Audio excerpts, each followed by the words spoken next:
Hey guys, tonight we're doing something colder than your ex's heart at Christmas.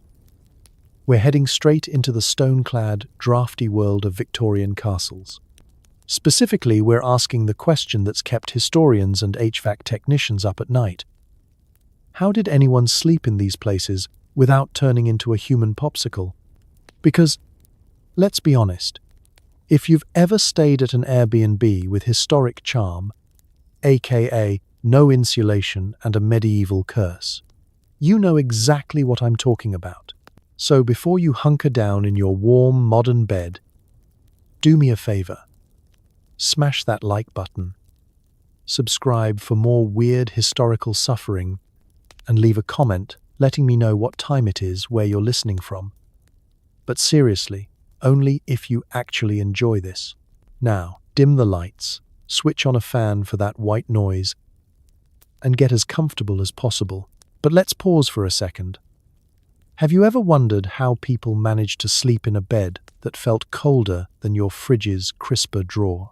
Did they really cuddle up with hot water bottles? Or was it more like sharing a mattress with half the local livestock? How did you keep your nose from freezing off when the walls themselves were actively trying to kill you? Was there such a thing as castle pajamas? Or was it just 6 layers of wool and prayers? And honestly, who drew the short straw and had to sleep next to the chamber pot? Because tonight, congratulations, you've just woken up in the middle of a Victorian castle sometime in the mid-1800s. There's no central heating, your breath fogs the air, and you're about to experience a level of discomfort not seen again until the invention of the economy airline seat. Good luck. Welcome to your new home, a massive pile of stones, expertly engineered to hold in exactly one thing, the cold. Every step echoes, every draft bites, and the only insulation is wishful thinking. You run your hand along the wall, half expecting to find the last tenant still thawing out from winter. Let's just set the scene. You're standing in a grand Victorian castle, the kind of place you've seen in costume dramas, where everyone looks mysteriously windblown and emotionally repressed. In reality, the first thing you notice is the air. It's cold. Not just put on a sweater cold, but see your breath indoors. Contemplate moving to Spain cold. The kind of cold that seems to creep out of the stones themselves, as if the castle is personally offended by the idea of warmth. Castles were designed to keep out everything dangerous. Marauders, wolves, the neighbor with questionable hygiene. But heat, that never even made the blueprint. The walls are thick, sure, sometimes as much as 12 feet. But instead of trapping in comfort, they store every icy breeze that ever wandered by. If you press your ear to the wall at night, you can practically hear the cold whispering, "Welcome to the next 6 months of your life." And those famous defensive features? Arrow slits, murder holes, massive arched doors, they double as express lanes for the wind. Drafts sneak through every gap with the enthusiasm of a Victorian child escaping bath time. You might imagine tapestries and carpets would help. But unless you're living in a Renaissance painting, they're just for show. Most of the heat from the nearest fireplace simply sprints up the nearest chimney, never to be seen again. Let's talk about those flaws. Picture tiptoeing across an expanse of ancient stone at 2 a.m., clutching a candle and cursing your ancestors. If you're lucky, there's a rug, or, more realistically, an ancient strip of threadbare something that used to be a rug. Otherwise, your toes have 2 settings: numb or stuck to the floor like a tongue on a frozen lamppost. Victorian children weren't tough. They were just partially preserved. Now, about those windows. Don't picture the double-glazed wonders of today. These are little more than glorified arrow slots with a pane or two of wobbly glass, set in frames that warped sometime during the Napoleonic Wars. In a strong wind, they rattle in their sockets and invite drafts with a kind of passive-aggressive enthusiasm. Some windows are simply covered with oiled cloth or wooden shutters, which is the medieval equivalent of taping a plastic bag over a hole in your wall and calling it renovation. You might think, well, at least there's a roaring fireplace in every room. And there is, if by roaring you mean gently wheezing and mostly producing smoke. The heat it creates is highly localized. Stand with your shins to the fire, and you'll roast your front while your backside slowly freezes solid. It's less central heating and more culinary rotisserie. Still, the castle's size is part of the problem. That grand, echoing great hall, perfect for intimidating visiting dignitaries, not so great for trapping body heat. Your bedroom is bigger than your first apartment, but unless you're bringing 30 of your closest friends and a few farm animals, you're just shivering in style. The cold doesn't discriminate. Whether you're the lord of the manor or the scullery maid, you're getting the full subarctic experience.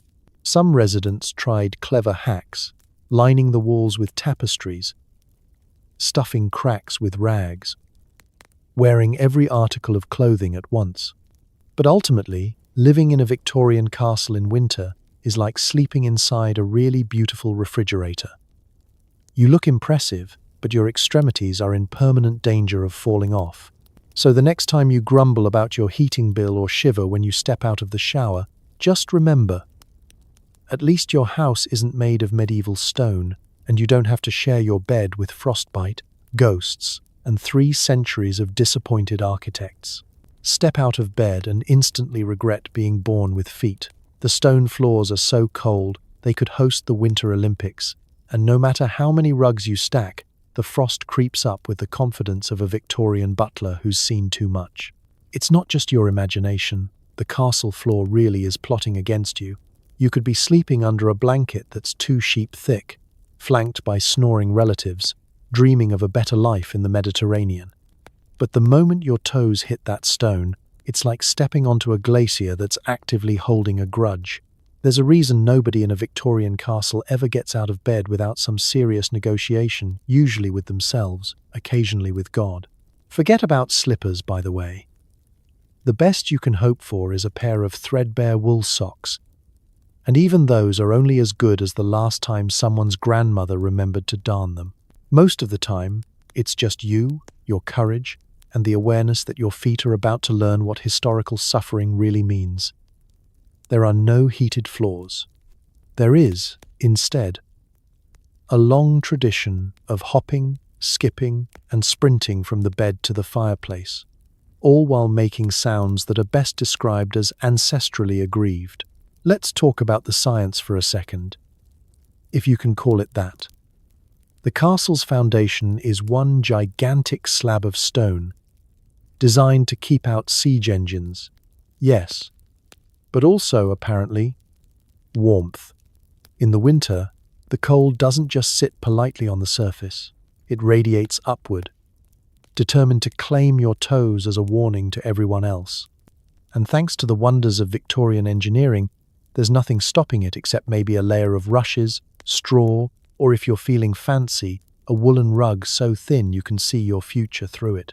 There's a special kind of misery reserved for those who have to make the trip to the chamber pot in the middle of the night. Each step is a test of character. Your feet go from slightly chilly to why do I feel pain in colors within seconds.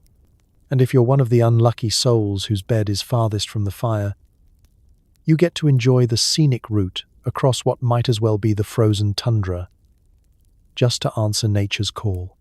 Bonus points if you have to cross the corridor, those drafty stone hallways that amplify cold the way a cathedral amplifies sound. Carpets, you ask? Sure, there are carpets, mostly decorative, possibly haunted, and always an inch away from giving up entirely. In the grandest rooms, there might be a bearskin or two, but unless you're the lord of the manor, you're tiptoeing across bare stone that's been freezing peasants for generations. Some people try putting down rush mats or layering up old cloaks, but the cold always finds a way. It's persistent, creative, and, frankly, a little bit smug about it. Even in the kitchen, the supposed warm heart of the castle, your feet don't get a break. Stone slabs are great for rolling dough and keeping food cool, but less great when it comes to keeping your toes attached. Cooks and servants spent their lives with feet so cold they probably could have doubled as emergency ice packs. And in the morning, when you finally convince yourself to leave your cocoon of itchy wool blankets, the floor's first greeting is an icy slap that travels straight up your legs and settles somewhere behind your eyes. No amount of layering, foot stomping, or hot brick cuddling seems to help for long. Modern life has spoiled you. Heated floors, fuzzy slippers, socks that haven't been passed down for 3 generations. But the next time you step out of bed and wince at the tile, take comfort.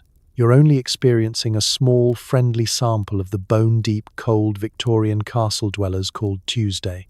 So, as you wiggle your toes beneath your comforter, spare a thought for the generations who waged war against their own floors and lost. Nightly, with honor, the Victorians tried everything. Fireplaces the size of a smart car, braziers, peat, burning questionable household items, anything for a few degrees of warmth. Spoiler alert, most of it just filled the room with smoke and hope. Let's start with the castle fireplace, the theoretical heart of every grand room. These things are legendary, huge, stone, and about as efficient as a birthday candle in a wind tunnel. In theory, a roaring blaze should banish the cold to the far corners of the keep. In practice, the fire is a fickle, high-maintenance beast. You feed it logs the size of cannonballs, and for your trouble, you get a zone of relative warmth about 2 feet wide, maybe 3, if you're willing to risk minor burns and permanent smoky hair. The rest of the room? The cold just sits there, glaring at you with the confidence of someone who knows they're not going anywhere. If you think modern heating bills are a nightmare, try feeding a Victorian fireplace. It eats wood for breakfast, lunch, dinner, and the midnight snack. You can practically hear your forest disappearing with every satisfying crackle. And don't even think about getting up to poke the fire without shoes on. The stone hearth is colder than your ex's heart, and you're about to get hit in the face with a wall of soot for your trouble. The wealthy sometimes tried room stacking, closing off unused wings and clustering everyone into one space like Victorian penguins. It sort of works, but you sacrifice any hope of privacy, personal space, or ever hearing yourself think over the collective snoring and complaint chorus. If you're a servant, you're already used to crowding in a closet next to a sputtering brazier, which basically functions as a decorative ashtray with delusions of grandeur. Braziers themselves are little metal buckets meant to radiate heat, which they absolutely do for about 15 minutes. After that, they mostly radiate the smell of burning whatever's handy. Charcoal, peat, old boots, an unlucky rat. If it burns, it's going in. Peat, the classic poor man's coal, was a staple fuel. It smells like a cross between a smouldering bog and regret. It's cheap, plentiful, and, as a bonus, coats your lungs with a gentle reminder that you'll never be free of castle cough. Sometimes people got desperate. Burning old furniture, leftover scraps, or questionable substances found in corners nobody wants to investigate. The room fills with fragrant, rolling clouds of smoke, and everyone pretends they aren't worried about the mysterious hissing coming from the corner. The fire's going out, someone yells, and now there's a family debate about whose turn it is to risk their eyebrows rekindling the embers. And let's not forget the ingenious inventions. Victorian heating engineers invented a dizzying array of contraptions, air flues, draft tunnels, even hypercaust systems inspired by the Romans, and about as reliable as Roman plumbing in Yorkshire. These systems promised to move warm air around, but mostly succeeded in moving cold air around. If you wanted a breeze, you were in luck. If you wanted to not freeze, better layer up. Servants sometimes carried hot bricks or stones from the kitchen fires, wrapped them in rags, and dashed through the corridors like highly trained relay runners, trying to deliver a few seconds of blissful warmth before the chill reclaimed everything. If you managed to snag a heated stone for your bed, you became a local celebrity for about 10 minutes, or until you accidentally set the blankets smoldering and everyone had to open the windows, letting the real star of the show, the cold, right back in. And through it all, smoke. Endless, rolling, stubborn smoke. It seeps into every wall, every curtain, every pore. You don't so much smell like fire as become fire adjacent, a living, breathing warning to the rest of the castle that maybe, just maybe, insulation was a myth invented by optimistic poets. So yes, the Victorians fought the cold with everything they had, and usually lost. The only thing that actually gets warmed up in a castle is the historical irony. The next time your radiator makes a weird noise or your heater goes out, take comfort. At least you're not huddled over a peat fire, wrapped in disappointment and a light coating of ash, hoping for one more degree of warmth before spring. When it's you versus hypothermia, privacy is a luxury. You, your cousin's cousins, and a goat or two, all snuggled together on a mattress, inventing the Victorian family-sized burrito. Social boundaries are for the living room, not the icebox bedroom. Let's set the scene. It's 2 a.m., the fire's embers are fading, and the castle temperature has plummeted to Arctic adventure gone wrong. The sensible response?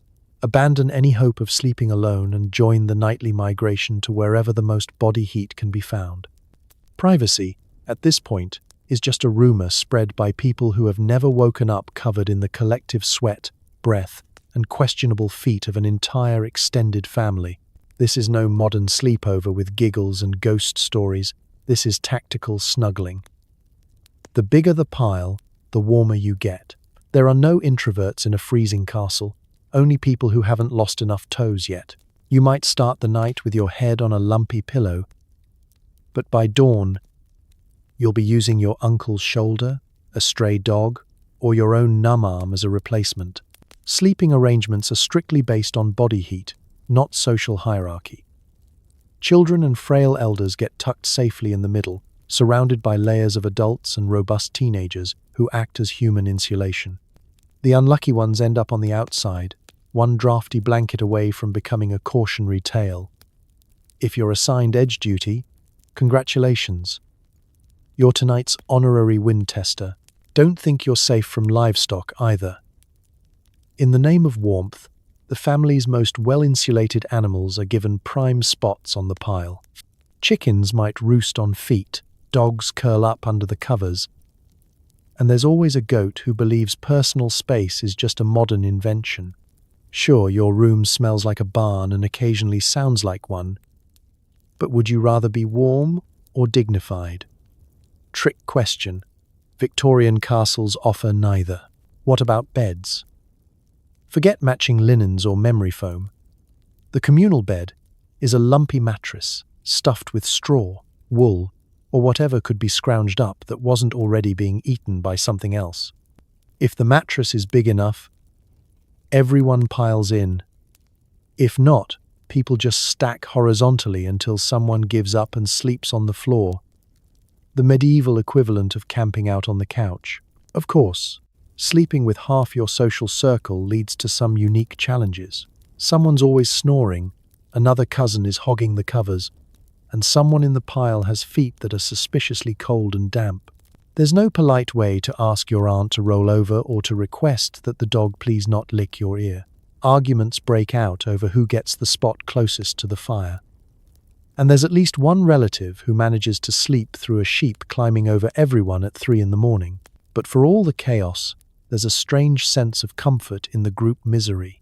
It becomes a nightly ritual, sharing stories, swapping gossip, and, in between shivers, remembering the good old days when you were only cold, not cold and being trampled by a goose. You can't really be lonely when you're wedged between 2 siblings and a pig with questionable digestion. If you're lucky, you wake up warmer than you started. If not, at least you didn't freeze alone. Forget electric blankets. In Victorian castles, you get a metal pan full of burning coals or a brick heated in the fire. Tuck it in bed, and try not to set yourself or your loved ones ablaze. It's cozy, it's risky, and it's a nightly gamble. Let's paint the scene. Night has fallen.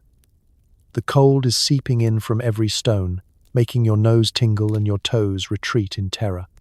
You've already wrapped yourself in enough wool to resemble a sheep with decision-making issues, but the mattress is still cold enough to startle an otter.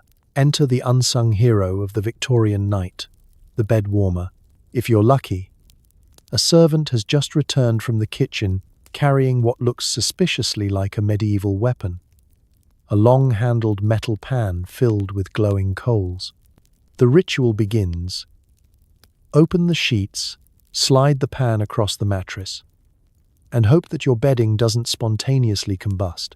The sound is unforgettable.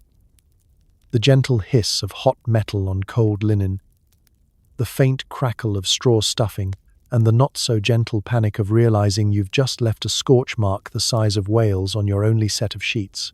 For the risk-averse, or the previously singed, there's the humble hot brick, simpler, safer, and with only a small chance of burning your leg off in your sleep.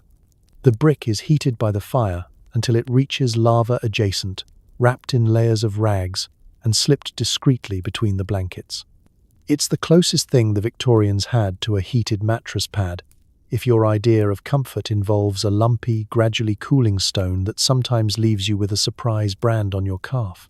The real challenge is placement. Too close to your feet, and you spend the night playing hot potato. Too far, and you might as well be sleeping outside.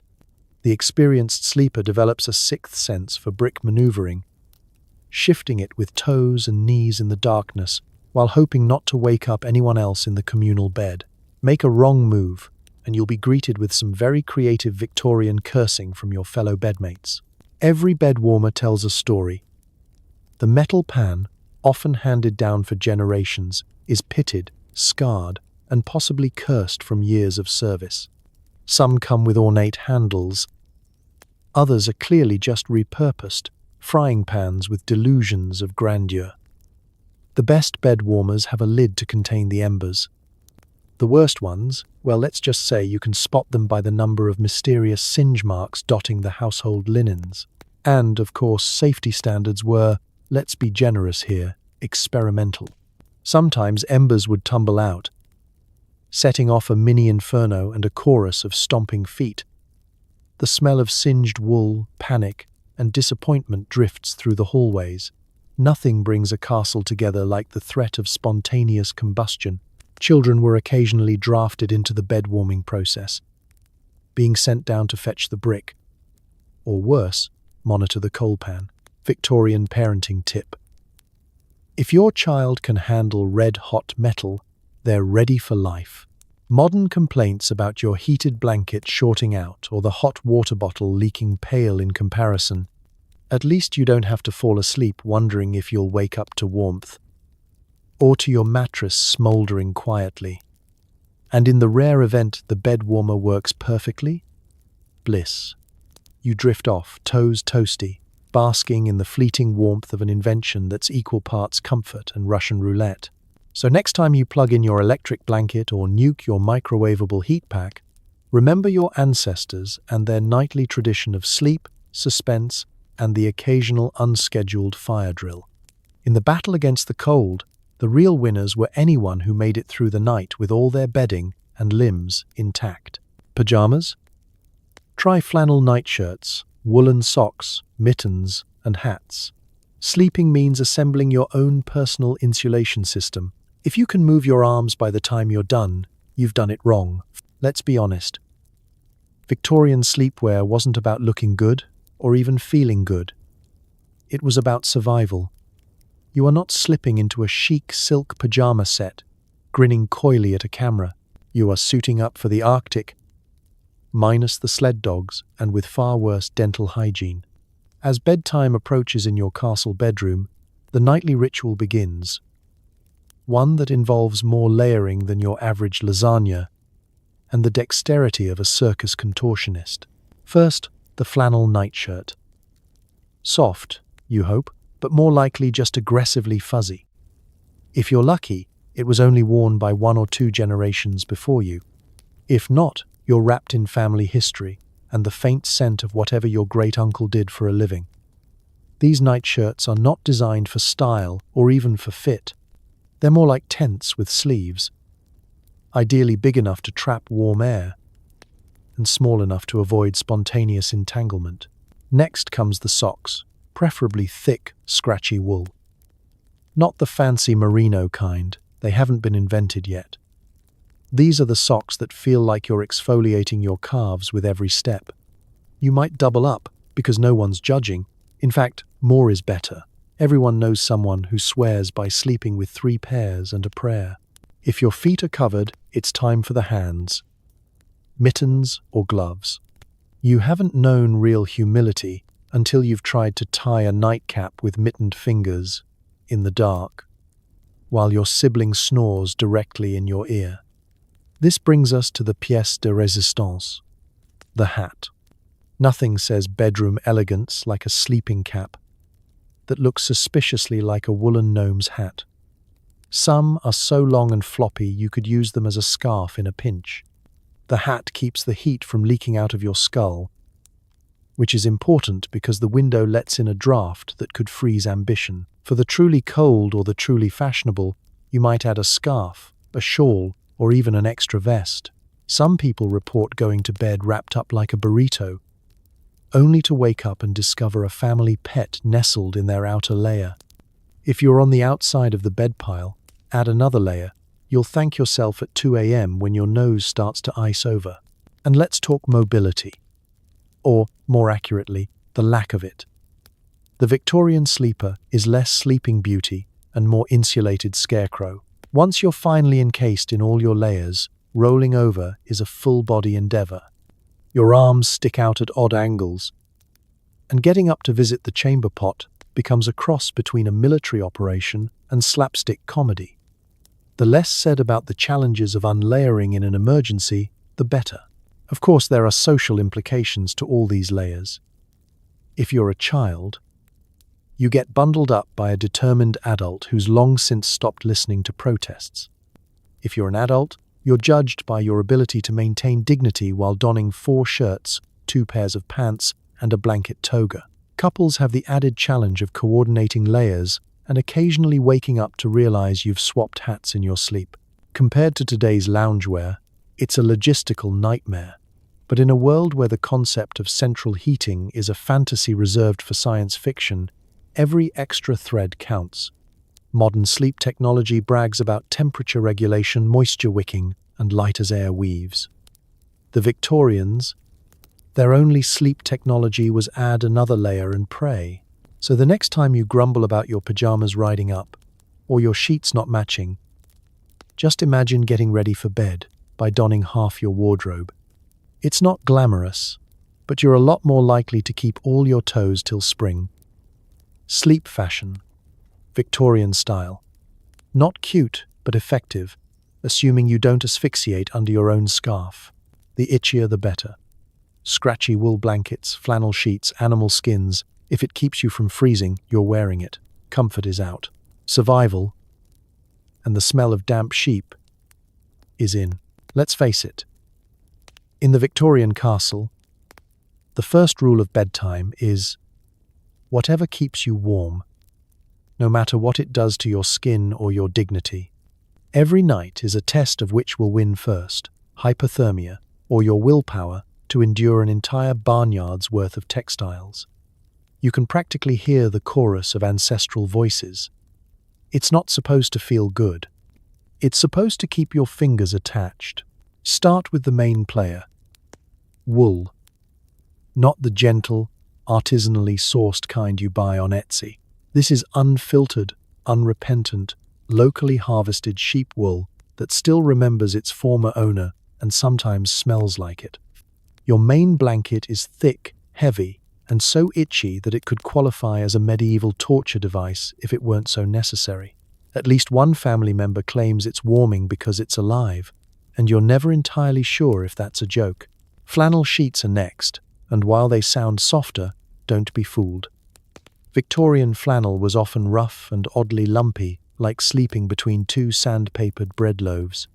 The first time you slide between them, there's a 50-50 chance you'll emerge with rug burns or static electricity that could power a small village. Still, flannel does its job, trapping precious heat and holding it so tightly that even your complaints bounce right back at you. If you're extra unlucky, tonight's insulation also features animal skins, cows, goats, rabbits, or whatever was handy at the time. Forget cruelty-free. These are fashion by necessity. You wake up with a patch of fur in your mouth, or with a new appreciation for the phrase sleeping rough. At least, if you get really cold, you can always borrow a sheepdog for a foot warmer. Just be prepared to negotiate, because they know their value. Layering is the only real strategy, and the approach is simple. More is better, even if you resemble a lasagna by the end of it. Some families collect so many blankets and pelts that it becomes a point of pride and a mild health hazard. By morning, the collective weight of your blankets may have permanently altered your spine. Getting out from under the pile is a group activity, often requiring encouragement, a running start, or a gentle kick from someone already regretting their decision to be the first one up. The problem with all this insulation is that it's not exactly breathable. You wake up at 3 a.m., sweating through a thick layer of sheep, itching like you've rolled in a patch of nettles, and desperate for fresh air. But it's a dangerous game. Poke one toe out from under the covers, and the icy air snatches it like a vengeful ghost. There's a reason Victorian toes are rarely depicted in art. They were too busy hiding.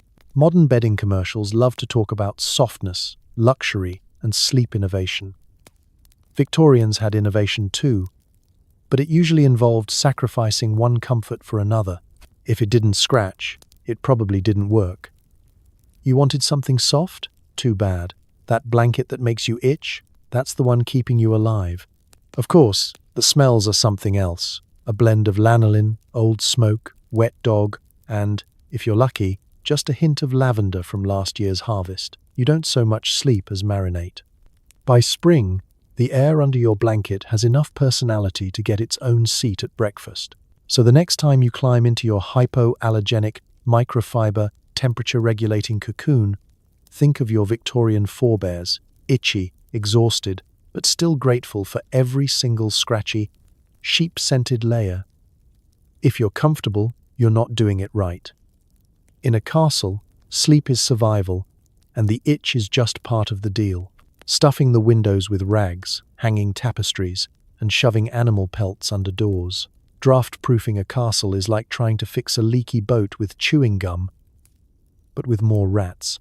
Welcome to the nightly ritual that makes even the most cheerful Victorian question their life choices.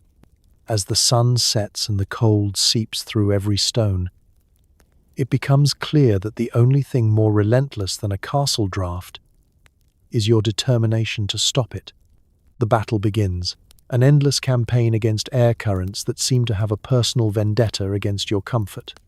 You spend your evenings patrolling the perimeter, armed with a collection of old scarves, ruined tunics, and anything else that once resembled fabric. Let's start with the windows. These are not windows so much as wind suggestions. The glass, if it even exists, is wobbly and riddled with gaps wide enough for a determined squirrel to make itself at home.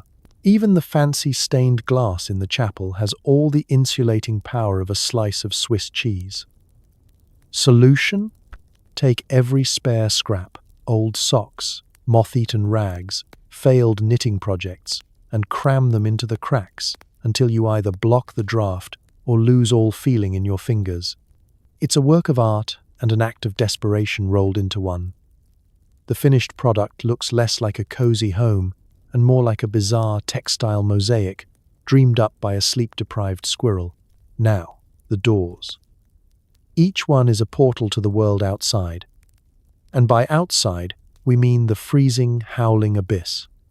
Door frames are designed to let in enough air to keep the rat population happy. You jam a rolled-up animal pelt against the bottom, wedge more fabric around the sides, and for good measure, hang a heavy curtain just inside. Victorian castles did curtains right. The thicker and dustier, the better. If it weighs less than a small child, it's not going to do the job. Let's not forget the fireplace, which doubles as a massive, beautifully carved hole to the outside. When the fire is out, cold air pours in like it's been waiting all day for this opportunity. Some households stuff the chimney with sacks, wooden boards, or the occasional ill-fated hat. There's always a risk of forgetting to remove these before the next fire. Nothing says festive like a house filled with the smell of burning old socks. Tapestries get their moment to shine. Literally and figuratively. Hanging huge, faded wall hangings across the coldest walls isn't just for decoration.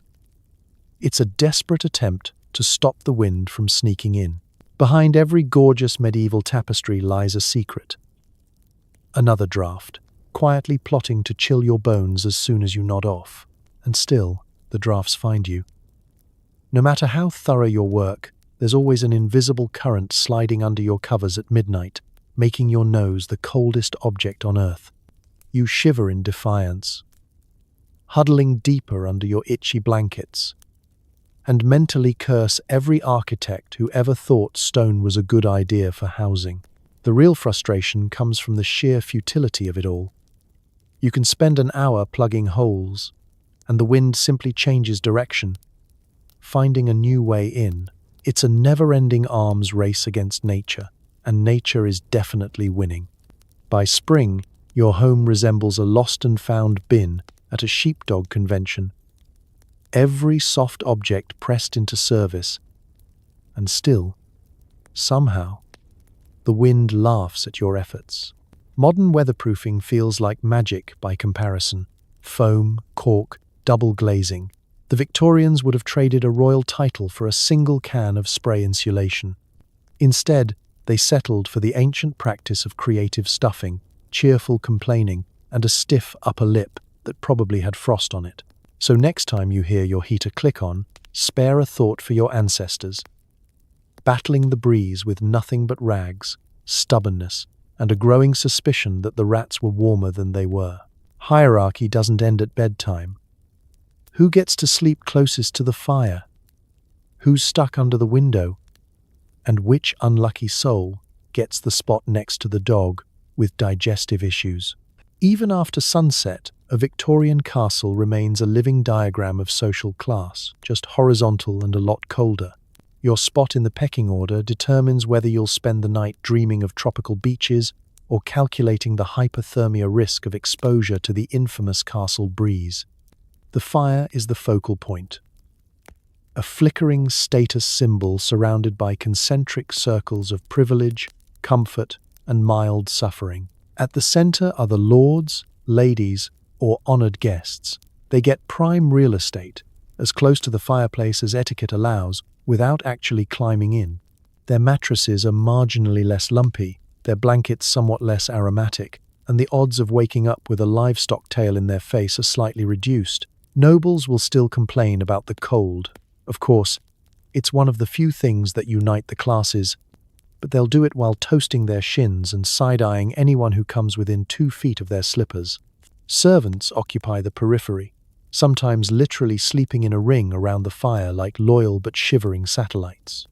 Their beds are thinner, their blankets are, at best, hand-me-downs, and if there are any warming bricks left, they'll be reheated leftovers from the noble side of the room. This is the Victorian equivalent of trickle-down economics, except what trickles down is mostly the cold. Every castle develops its own unwritten rules about bedtime real estate. Senior staff, housekeepers, personal maids, the butler, if he's lucky, might claim a respectable corner near the kitchen, where the lingering warmth from the ovens keeps the frost at bay for an extra 20 minutes. Newer, less favored, or just unlucky servants will be dispatched to the edges, next to the window, behind the door, or wherever there's a draft guaranteed to build character. But the ultimate demotion? The spot next to the family dog, not the noble's purebred lapdog, mind you. He's probably on someone's feet by the fire, but the working dog, who's big, smells like he's been rolling in turnips, and has a digestive tract that's only partially housebroken. The dog, of course, sleeps beautifully. You, not so much. Privacy is basically extinct. bed curtains, if you're rich enough to have them, provide more psychological comfort than physical. Everyone is constantly aware of everyone else's location, breathing, and night habits. If you snore, the entire household knows. If you talk in your sleep, gossip will beat you to breakfast. And yet, for all the awkwardness, these crowded sleeping quarters serve a strange, practical function. They're a nightly equalizer.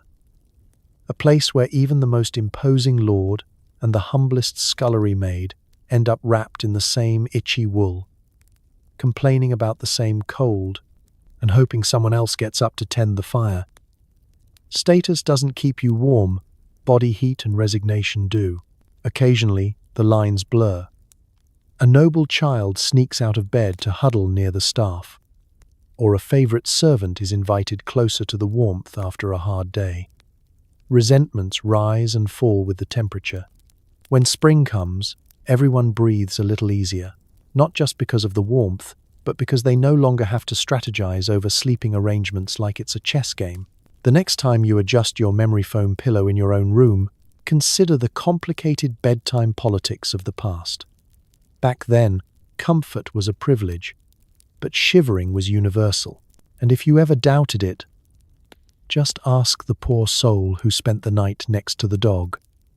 They'll tell you all about it, loudly and in great detail, while standing dangerously close to the fireplace. Congratulations, you're now a human radiator. The more bodies, the warmer you'll be, until someone rolls over and exposes your back to the chill, turning bedtime into a full-contact sport. There's a unique kind of solidarity that emerges when winter hits a Victorian castle and the mercury falls straight out the bottom of the thermometer. Every evening, the family and staff morph from a collection of squabbling individuals into a desperate, multi-generational mass huddle, a sort of historic group survival tactic masquerading as affection. You don't just share a bed, you become a living, snoring heating apparatus, as carefully engineered as any Victorian contraption, but with more elbows. This is not the stuff of romanticized paintings. There's no graceful arrangement, no artful reclining. Instead, everyone piles in, tucks up, and hopes for the best.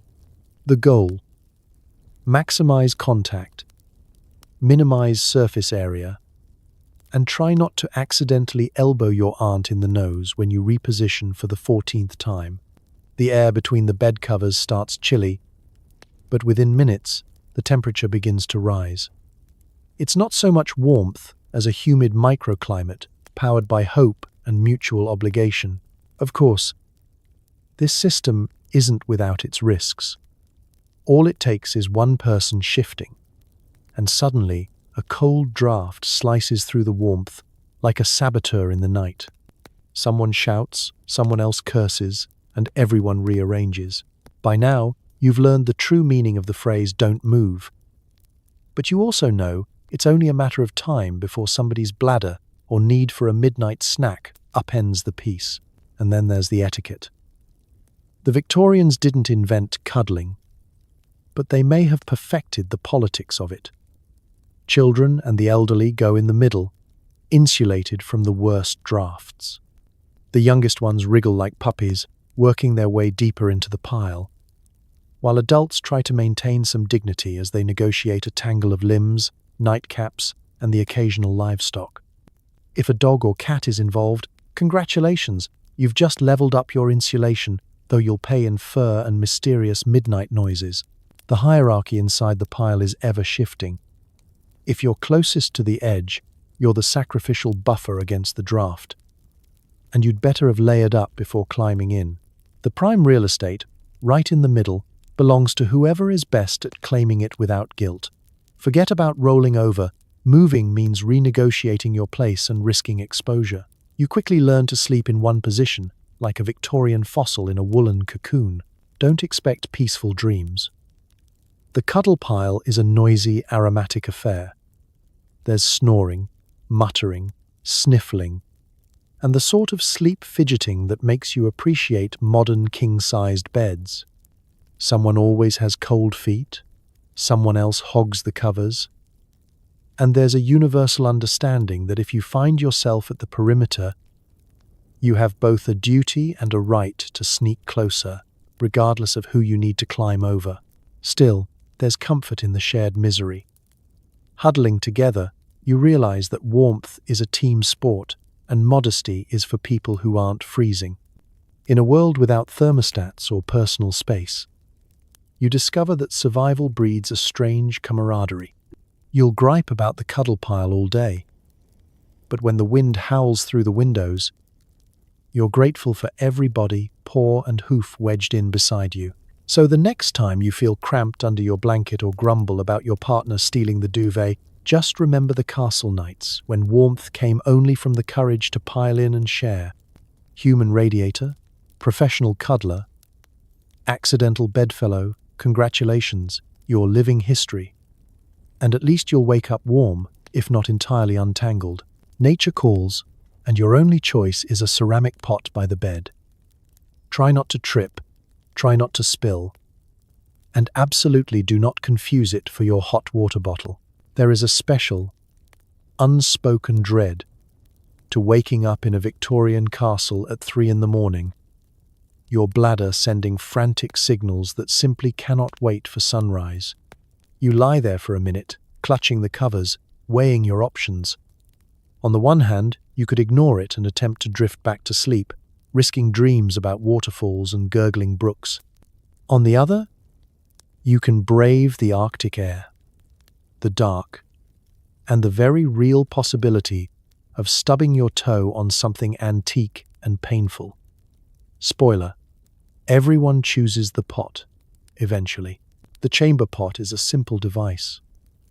A sturdy ceramic bowl with a handle and just enough capacity to raise existential questions about the human condition. In the freezing darkness, you fumble for it, careful not to knock over the candle, disturb the sleeping pile of humans and animals, or step on your cousin's foot again. The pot is always a little colder than you expect, like it's been storing winter's secrets just for you. And let's talk about the logistics. The actual process is a performance that requires the balance of a gymnast and the nerves of a bomb disposal expert. There's a science to keeping yourself, the bedclothes, and your dignity intact.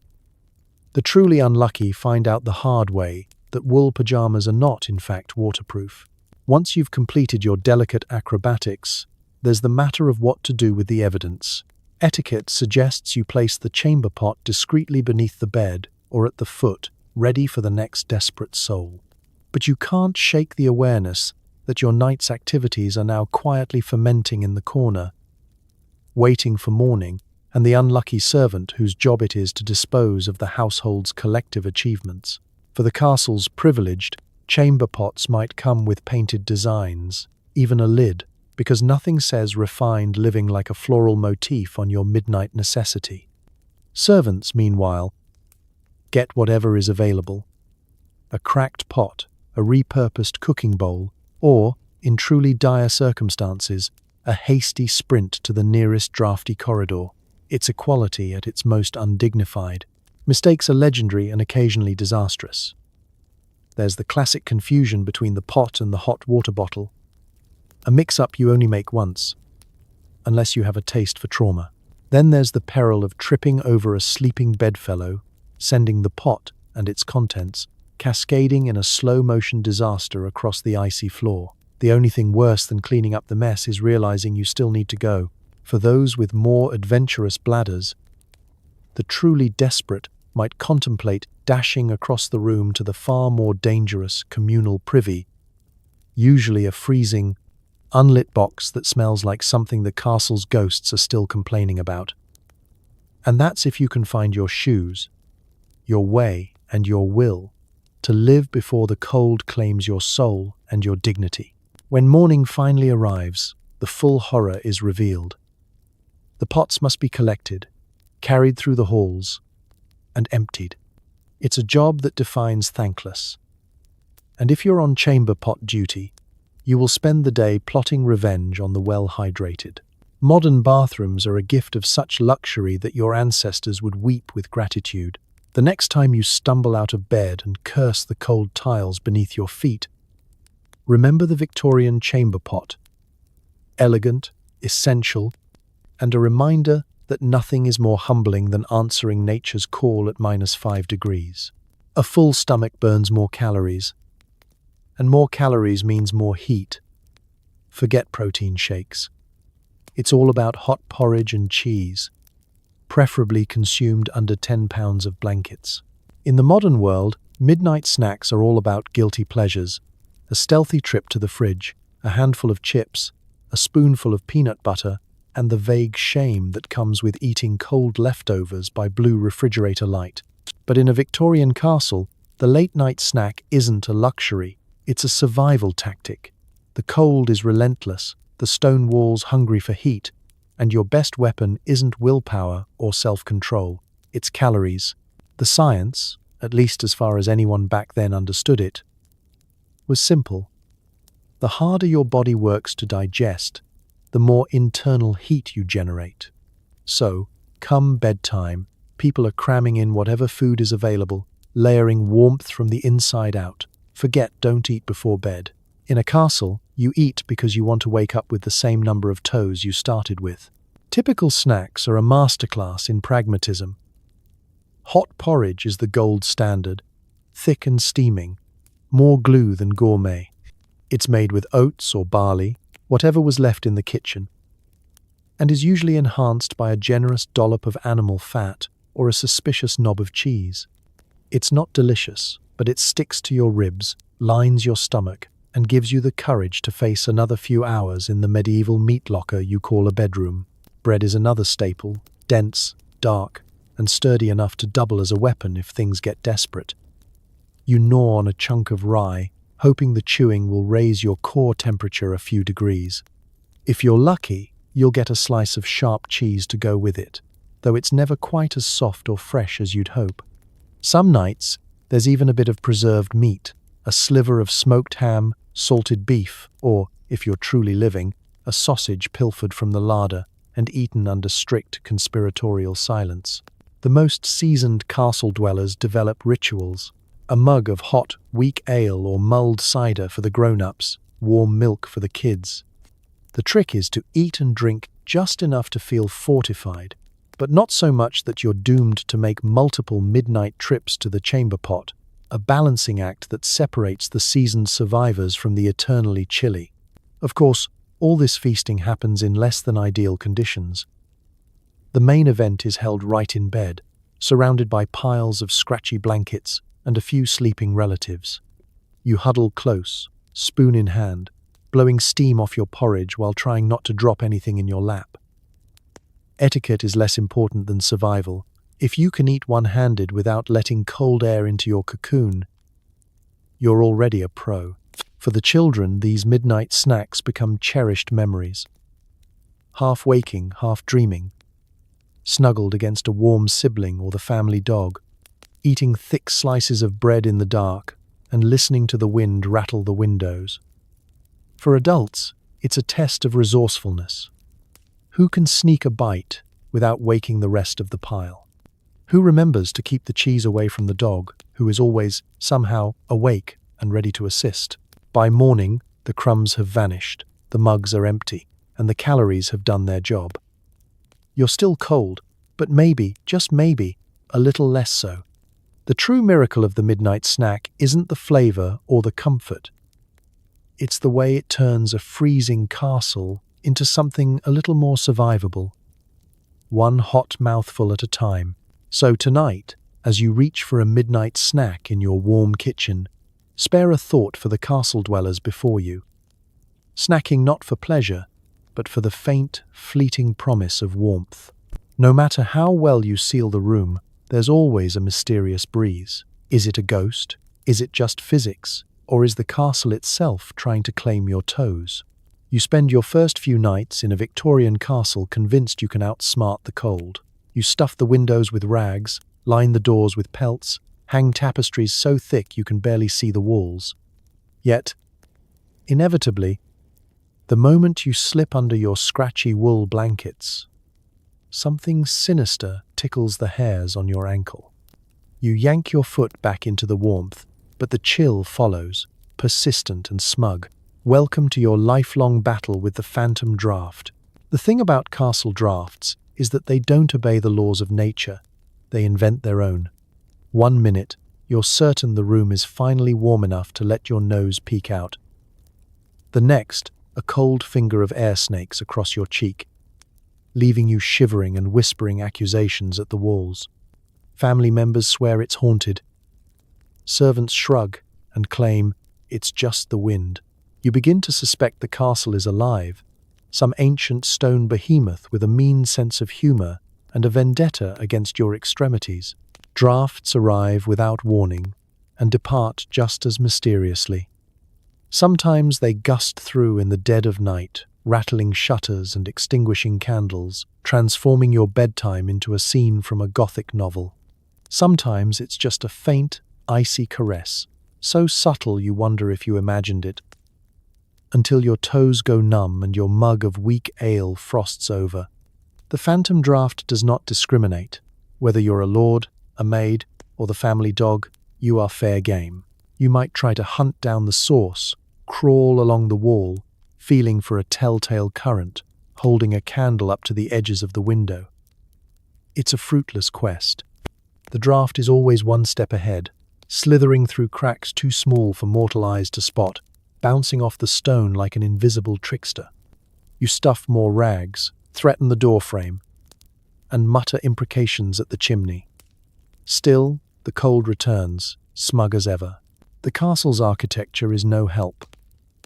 Massive walls were meant to keep out invaders, but they're also perfect heat sinks, sucking warmth out of the air with professional efficiency. Arrow slits, murder holes, trapdoors, great for defense, terrible for comfort. Every historic feature is an open invitation for cold air to perform its nightly haunting. You begin to suspect that castle architects were secretly in league with the forces of winter, and the noises, drafts whistle, moan and clatter through the halls at all hours. Every unexplained creak or groan is blamed on the wind, but deep down, everyone's just a little nervous that maybe it really is something else. In fact, some castles develop their own mythology, each room with a favorite ghost, blamed for every wayward breeze or sudden shiver. Ah, that's just old Lady Havisham, they say. She only chills the west wing. Sure, and she's apparently after your toes, too. No matter how you fight it, the phantom draft always wins. You huddle under your blankets, wrap your head in a scarf, and plot elaborate revenge against a foe you can't see. Occasionally, you even have to get up to relight a candle or chase down a window shutter that's banging like a medieval poltergeist. Every trip out of bed is an act of heroism. Today, we worry about leaky windows or the AC kicking on at the wrong time.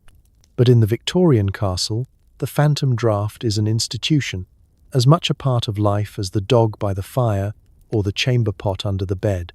So tonight, if you feel a chill at your feet and there's no logical source, don't panic.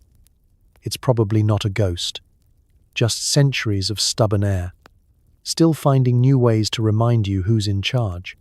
Good luck outwitting the oldest roommate of all. If you thought a roaring fire solved everything, think again. Most of the heat escapes up the chimney, but the smoke stays right where you are. Enjoy your authentic 19th century lung seasoning. Let's set the scene. It's the dead of winter. You're shivering in a drafty stone room, and your only hope is the grand fireplace, centerpiece of every castle chamber, symbol of warmth, and, in reality, a monument to inefficiency. You drag yourself closer, desperate for heat, only to discover a scientific marvel. The fire is perfectly designed to heat the sky while leaving you and everyone else marinating in chilly air and a haze of wood smoke. First, there's the problem of location. The fireplace is usually built into the far wall, an architectural afterthought, jammed between two arrow slits and a pile of inherited regrets. If you're standing 2 feet away, you'll roast your shins and maybe set your nightshirt on fire, but the rest of you will remain as frozen as the castle moat. Step further back, and you're right back to where you started. Breath steaming, teeth chattering, body plotting a coup against your life choices. Then there's the actual fire. Gathering enough wood is a full-time job, and unless you're nobility, you probably spend most days negotiating with the head servant about whether a handful of damp twigs or the family's last chair can go on the flames tonight. Wet wood, of course, produces more smoke than warmth, a special treat for the whole household. If you're lucky enough to have coal, it brings its own perfume, a pungent mix of wealth and future lung complaints. Lighting the fire is its own adventure. Forget the satisfying click of a modern lighter. Instead, you're crouched on the stone floor, muttering oaths, striking flint against steel, and trying to convince a stubborn pile of kindling to ignite. If it does, the fire blazes for about 10 glorious minutes, long enough to delude you into thinking you've finally won, before either smouldering out or roaring up the chimney like it's late for an appointment. Now, the smoke. You'd think a chimney's main job would be to carry smoke away. Not so. In a Victorian castle, the chimney is mostly decorative, a polite suggestion rather than a functioning exit. Most of the smoke billows directly into the room, curling around your head, stinging your eyes, and making your lungs beg for mercy. Before you know it, the entire family is coughing, waving blankets, and performing a group interpretive dance around the hearth in hopes of finding the mythical smoke-free zone. Soot is an inevitable part of the experience. It settles on everything: walls, curtains, tapestries, your once white nightcap. You wake up every morning with black streaks across your face and the faint but permanent taste of charcoal. If you're a servant, congratulations. Your next assignment is scrubbing down the soot-blackened mantle, a job so Sisyphean that future generations will still be complaining about it in the group chat. And still you shiver. No matter how much wood you burn, the room never quite feels warm. The heat is so local that people actually fight for prime real estate on the hearthstone, squabbling like pigeons for the warmest perch. The farther you are from the fire, the more you convince yourself that suffering builds character, a thought you'll reconsider the next time you hack up a lump of castle-grade soot. Modern heating has spoiled us. We grumble when the thermostat dips below 70. But in the castle, you'd trade your entire wardrobe for 5 minutes of evenly distributed warmth, and maybe a window that doesn't leak smoke. So tonight, when you settle in by your clean, efficient heater, think of the brave souls who lived every night with their faces in the fire, their backs in a blizzard, and their lungs full of history. Sleep tight, and don't inhale too deeply. Huge, dusty wall hangings serve two purposes: impressing your friends and desperately trying to keep the frost from forming inside your bedroom. They don't work, but at least they're pretty. Let's be honest. When you imagine a castle bedroom, it's all sweeping velvet drapes, gold-threaded tapestries, and a general sense that someone's about to recite poetry at you. In reality, those luxurious wall hangings are there for the same reason you duct tape bubble wrap to your windows in January. Pure, unfiltered desperation. Every winter, the stone walls practically radiate malice. The only thing standing between you and waking up as a historical popsicle is a 30-pound woolen curtain with a faded unicorn on it. First, the fashion statement. Tapestries were the medieval answer to, "Does this place look expensive enough?" Nobles collected them like modern influencers collect kitchen gadgets they'll never use. The bigger, more elaborate, and more covered in scenes of heroic knights, the better.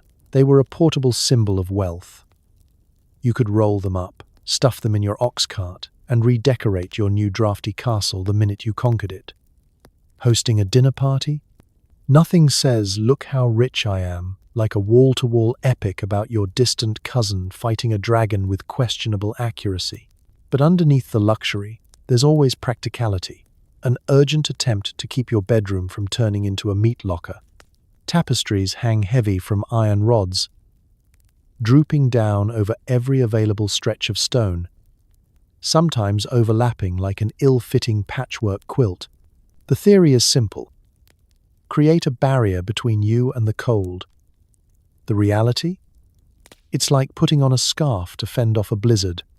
You might feel the difference for the first 5 minutes, but eventually, the frost just finds its way around the edges, sending a polite, nice try straight to your soul. Curtains are a similar story. Huge, layered affairs meant for grand entrances and theatrical reveals. They're drafted into service as impromptu insulation.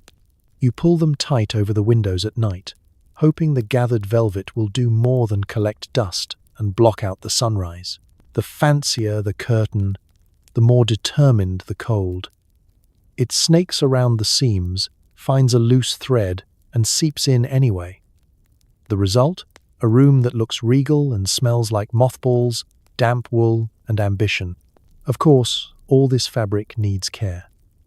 Servants spend half their lives beating dust out of tapestries in the courtyard, shaking out centuries of grime and whatever small rodents have decided to hibernate inside.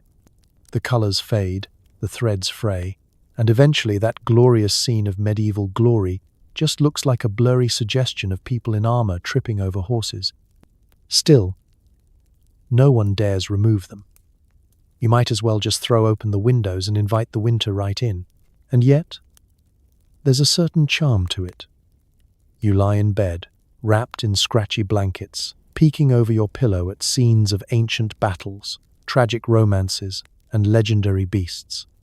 The flicker of the candlelight makes the figures dance across the walls, keeping you company as the wind rattles the shutters. For a moment, you almost believe you're protected, not just from the cold, but from whatever else haunts old castles at night. Compared to modern insulation, tapestries and curtains don't stand a chance. But in the battle between man and medieval climate, you use every tool you've got, no matter how decorative, impractical, or overdue for a dry clean. Next time you admire a beautiful wall hanging, remember, it's not just art. It's history's draft excluder, doing its best to save your toes with style. And if it fails, at least you'll freeze surrounded by unicorns, lions, and the world's fanciest dust traps. In desperate times, livestock comes inside. Cows, sheep, even the family dog. If it breathes and radiates heat, it's in. The downside? The snoring, the smells, and the occasional hoof to the face. For all their stone grandeur and knightly aesthetics, Victorian castles were a masterclass in mismanaging interior temperature. When winter hit, ingenuity quickly gave way to pragmatism. You welcomed any living heater you could get, regardless of species. Bring the animals in became less of a strategy and more of a knightly declaration. If you ever wanted to experience the full flavor of castle life, it helps to start by stepping in something you hope is just mud at the foot of your bed. Let's start with the sheep. Sheep were, and still are, nature's hot water bottles, except with a built-in alarm clock, courtesy of their constant buying. They'd be ushered indoors at dusk, herded into sleeping chambers or the kitchen, and left to find their own patch of floor. Their wool insulated both themselves and anyone lucky or unlucky enough to bed down beside them. Sure, you might spend the night covered in lanolin and feeling slightly judged by your roommate, but you'd wake up warmer than your neighbor who insisted on a sheep-free existence. Sheep also offer the comfort of never having to wonder where that mysterious new itch came from. 9 times out of 10, it's just another piece of the countryside moving in. Cows, meanwhile, were less common in the bedrooms, unless your house was truly under siege by the cold. But they had their own special place in castle corridors and side rooms. The theory was simple. A cow's body is a 1,000-pound radiator that also supplies milk. The reality? They snore, they fart, and they have a habit of shifting their considerable weight at exactly the wrong time, usually when you're halfway through a dream about escaping to the Mediterranean. Medieval sources claim that a single cow can noticeably raise the temperature of a stone room, mainly because you spend the night arguing over who has to sleep nearest the rear end. Then there are the chickens, who take up residence wherever there's a warm nook. They roost on rafters, hide under blankets, and occasionally leave surprise gifts in your shoes. On the plus side, they're effective alarms. On the minus side, they have no concept of personal space or a reasonable bedtime. The family dog is the unsung hero of the animal pile, always eager to wedge itself between you and the nearest heat source. The dog is a natural at burrowing into bedding, licking faces at inappropriate moments, and repelling ghosts, or at least, that's what everyone likes to believe. If you're truly blessed, you'll share your bed with a lapdog, a fluffy, portable source of heat and affection. If not, you'll make do with the farm dog, whose loyalty is rivaled only by his ability to track in half the castle courtyard on his paws. There are, naturally, a few drawbacks. Animals bring warmth, but they also bring a nightly chorus of noises, mooing, baaing, squawking, barking, and smells that defy description. Your dreams might be interrupted by the sensation of a cold snout in your armpit, or a sudden heavy weight settling on your feet. Sometimes, you wake up to find a goat has eaten part of your blanket, and you wonder how you'll explain that to the head housekeeper. But for all the chaos, there's a real camaraderie in these nocturnal menageries. People, animals, everyone huddled together, each accepting the other's flaws for the greater good. Warmth. When spring finally comes and the animals return outside, the castle feels too quiet, almost lonely, except for the lingering scent of barnyard and the echoes of 1,000 hoofbeats. So next time you find your dog on your bed, or your cat curled up by your feet, remember, your ancestors did it first. And if you're not stepping around a sheep at 3 a.m., count yourself lucky. In the battle against the cold, any roommate will do. You'd kill for a modern hot water bottle. But in the Victorian castle, it's a stone, a brick, or a questionable pig's bladder filled with hot water. What could possibly go wrong? The cold in a castle is legendary for its persistence and creativity. So it's no surprise that people would try just about anything to sneak a bit of warmth into bed. Enter the hot water bottle. Except, as a Victorian, you don't get smooth, rubbery comfort. You get the raw, experimental phase of the invention, where hot water bottle means literally anything that holds heat and probably won't explode before dawn. First, there's the hot stone method. Simple, elegant, and only slightly dangerous. Someone heats a river stone in the kitchen hearth until it glows with prehistoric menace, then wraps it in rags or a well-worn nightshirt and slides it under the covers.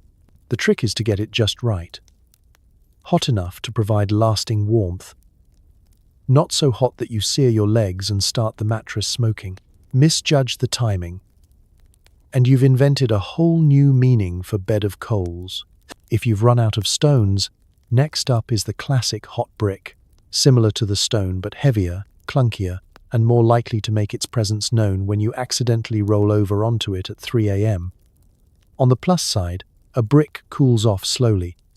On the minus side, there's no ignoring it when it migrates down the bed and clonks you on the ankle. Some resourceful Victorians even used iron weights or flat irons for the same purpose, proving that desperate times call for desperate, occasionally bruising, measures. And then there's the innovation that truly separates the hearty from the merely hopeful, the animal bladder. Pig, cow, or sheep, whatever's handy and vaguely waterproof. The idea is straightforward. Fill the cleaned bladder with hot water, tie it shut, and slip it into bed. The reality? A combination of gentle warmth, suspicious sloshing, and a faint, persistent smell that no amount of lavender sachets can truly disguise. The bladder bottle is as much a psychological test as a physical comfort. Every time you roll over, you ask yourself, did it spring a leak? Was that warmth? Or just dread? For the truly unfortunate, accidents do happen. There are tales of bladders bursting mid-slumber, sending a rush of tepid water through the blankets and leaving the sleeper wide awake, cold, and swearing revenge on every pig in the parish. It's a risk, but so is freezing, so you weigh your options and say a quick prayer to the patron saint of improvised heating devices. Of course, there were other innovations too. Metal water bottles, essentially canteens with delusions of grandeur, emerged in later decades, providing a slightly more reliable heat source and a slightly higher risk of burning your foot. Eventually, someone would get the idea to cover the bottle in flannel or wool, which helped a little with comfort and a lot with the sound effects. Hot water bottles quickly became prized possessions. Nobles guarded them like family heirlooms. Servants would swap stories of near misses and minor burns with gallows humor. The appearance of a fresh, hot bottle at bedtime was the medieval equivalent of luxury, something to brag about in the morning, provided you survived the night with dry sheets. Compared to modern rubber marvels, the Victorian approach seems almost charmingly dangerous. Today, your biggest risk is overfilling or a slow leak. Back then, it was a nightly gamble, warmth or wet feet, relaxation or a mild crisis at 2 in the morning. So the next time you snuggle up with your cozy, leak-proof hot water bottle, remember, you're living the dream. For your castle-dwelling ancestors, it was always a game of, will it warm me, or will I wake up in a puddle? Either way, at least you were never bored. Sleep isn't one long stretch. Between the cold and the fear of freezing, you wake up, tend the fire, or swap out the hot stone. Sleeping through the night is a modern fantasy. Welcome to the true rhythm of castle nights, a routine so fractured, so bizarrely communal, you'd think it was invented by an insomniac with a deep mistrust of warmth. The Victorians, and their medieval ancestors, practiced what historians now call segmented sleep. Basically, you go to bed soon after the fire dies down, drift into an uneasy first sleep, wake in the middle of the night, shuffle around in the dark like a confused mole, then attempt a second act, hopefully warmer and less existentially fraught. Let's talk about first sleep. It begins soon after darkness falls, because your options for nightlife are limited to candlelit chess, trying not to step on the dog, or lying in bed and hoping your neighbors don't snore in Morse code. You pile on every blanket and hope for the best. The cold at this hour is a quiet, creeping menace. It settles over the room, daring anyone to stick a toe out from under the covers. You drift off to the sounds of the castle settling, creaking timbers, distant wind, and at least one relative muttering about the weather. But it never lasts. At some deeply unreasonable hour, you wake, shivering, disoriented, and more than a little resentful. Maybe the fire's gone out, maybe the hot water bottle's gone cold, or maybe the sheep beside you has decided to do some redecorating. This is the watch. A period where, for an hour or two, everyone is awake, pretending they're not. You poke at the embers, add a log, or swap out your hot stone for a less frigid one. Some people pray, others whisper. The more ambitious raid the larder for a midnight snack, plotting to sneak back without waking the dog or the household matriarch. It's also the best time for quiet conversations, for checking on livestock, or for desperate attempts to warm the bed. Letters from the era describe how families would use this interval to discuss plans, share gossip, or just sit in contemplative misery. In a way, it's oddly intimate, a secret club of the unwillingly awake. But, no matter how creative you get, the real enemy remains. The cold, now creeping back into every corner of the bed as the fire fades once again, and then comes second sleep. If you're lucky, you drift off again, maybe with an extra layer, maybe with a new sheep at your feet, maybe still plotting revenge on whoever left the window cracked open. This second round of sleep is lighter, fitful, and punctuated by strange dreams and occasional battles for blanket real estate. By dawn, you might feel rested, or you might just feel resigned. But night in a Victorian castle is more than a battle for warmth. It's a full-on obstacle course. You're up and down, shuffling across cold floors, tripping over livestock, relighting candles, and muttering to yourself about the good old days when you assumed sleeping through the night was something humans always did. It wasn't. It was invented by people with radiators and double glazing. Modern life assumes sleep should be continuous, tranquil, and undisturbed.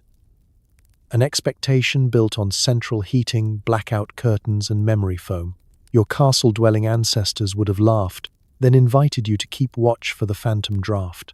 So tonight, if you find yourself waking up at 2 a.m., staring at the ceiling and wondering what's wrong, just remember, you're following a noble tradition. First sleep, second sleep, and the endless battle against the cold. Night, in the old days, wasn't for dreamers. It was for the brave. The only thing louder than the wind howling through the walls is the chorus of snoring, hacking coughs, and complaints about whose turn it is to tend the fire. You might have imagined that, once all the humans and livestock are piled into bed, silence would finally descend upon the castle. If only. The cold might be an equalizer, but it brings its own orchestra. A symphony less Beethoven, more barnyard. Every night, you find yourself sandwiched between a chorus of noises that modern sound machines wouldn't dare to market as relaxing. Forget white noise. This is the full immersive experience, medieval surround sound. Let's start with the snoring. Victorian castles have no insulation, but they also have no secrets. Snoring echoes off the stone walls and ricochets through the rafters, harmonizing in a relentless nasal fugue. You can trace family lines by the pitch and volume. A deep, rumbling bass from your uncle near the hearth, a higher-pitched whine from your aunt, and a peculiar gurgling harmony from the cousin who insists on sleeping on his back under 3 layers of sheepdog. Even the dog gets in on the act, adding an occasional yip or sigh, and if there's a sheep present, you'll get the occasional bleat or hoof shuffle thrown in for flavor. Interspersed with the snores are coughs, wet, dry, hacking, or the sort that sound like someone is auditioning for a part as a haunted house extra. The castle's perpetual dampness means at least one member of your household is always fighting off a chest cold. Every throat-clearing and lung-rattling episode echoes into the night, making you wonder if there's any point in trying to sleep at all. There are no cough drops, just herbal teas and whispered threats to try sleeping on your side, for once. Then come the complaints. If there's one thing the Victorians perfected, it's the art of passive-aggressive muttering in the dark. Whose turn is it to stoke the fire? Whose elbow just invaded someone else's territory? Why is the dog's tail in my face? And why does the cow get more blanket than I do? Arguments play out in whispers, escalating as the temperature drops. Sometimes the loudest argument is simply the rustling of someone sneaking out to the chamber pot, trying not to wake the whole pile, while secretly hoping someone else will take their spot near the fire. It's not all complaints. Sometimes it's creative solutions. Some families develop hand signals or code words for move over or please stop breathing directly on my face. Others just give up and join the chaos, improvising lullabies from the rhythms of nocturnal suffering. Every now and then, someone manages to sleep through the racket, earning them both envy and suspicion from the rest. Must be nice to have the constitution of a hibernating bear. Someone grumbles, as the rest of you contemplate the merits of sleeping standing up in the corner. All of this takes place against a backdrop of the ever-present wind. The castle breathes and groans with every gust, rattling shutters and sending drafts swirling through the bedclothes.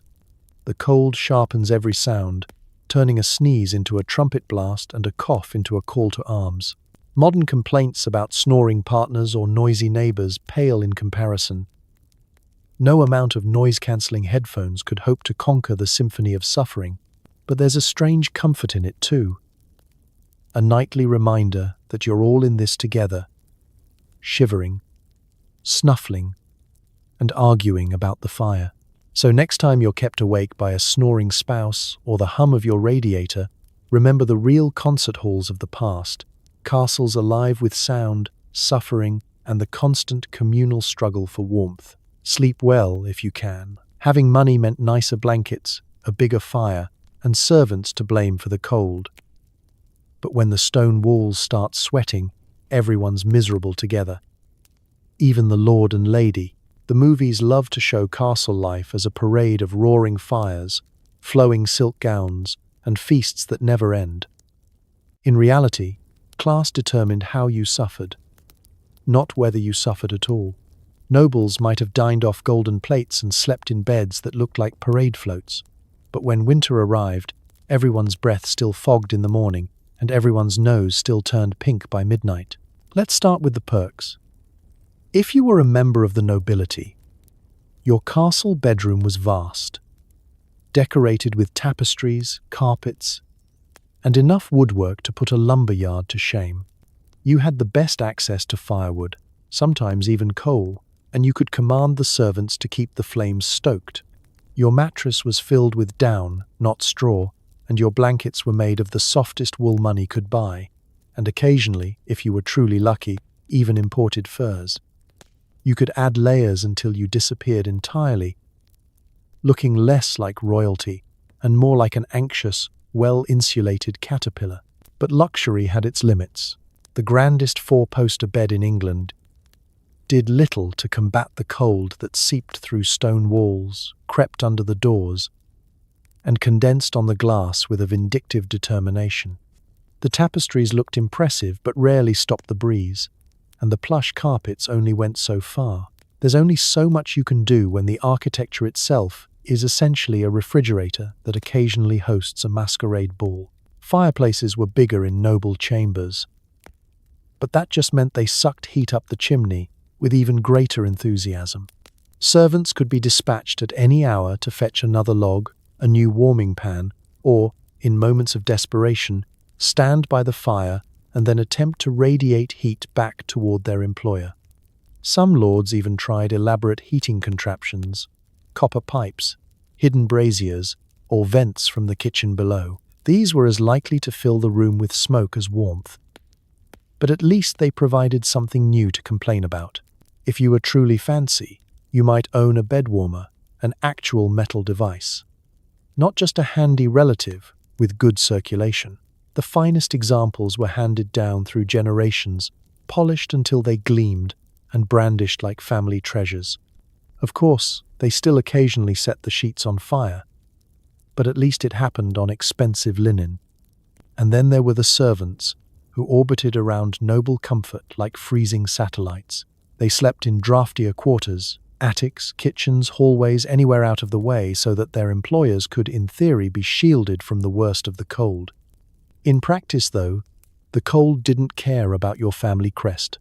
When the weather turned, everyone found themselves huddling for warmth, stealing hot bricks, and pretending not to notice that the Earl was wearing 3 pairs of socks.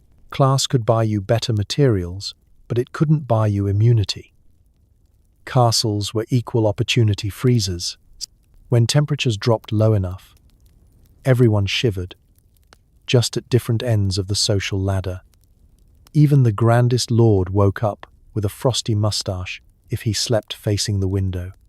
Even the most pampered lady tiptoed across icy flagstones and fought the urge to warm her toes on the dog, yet suffering in style was something to be proud of.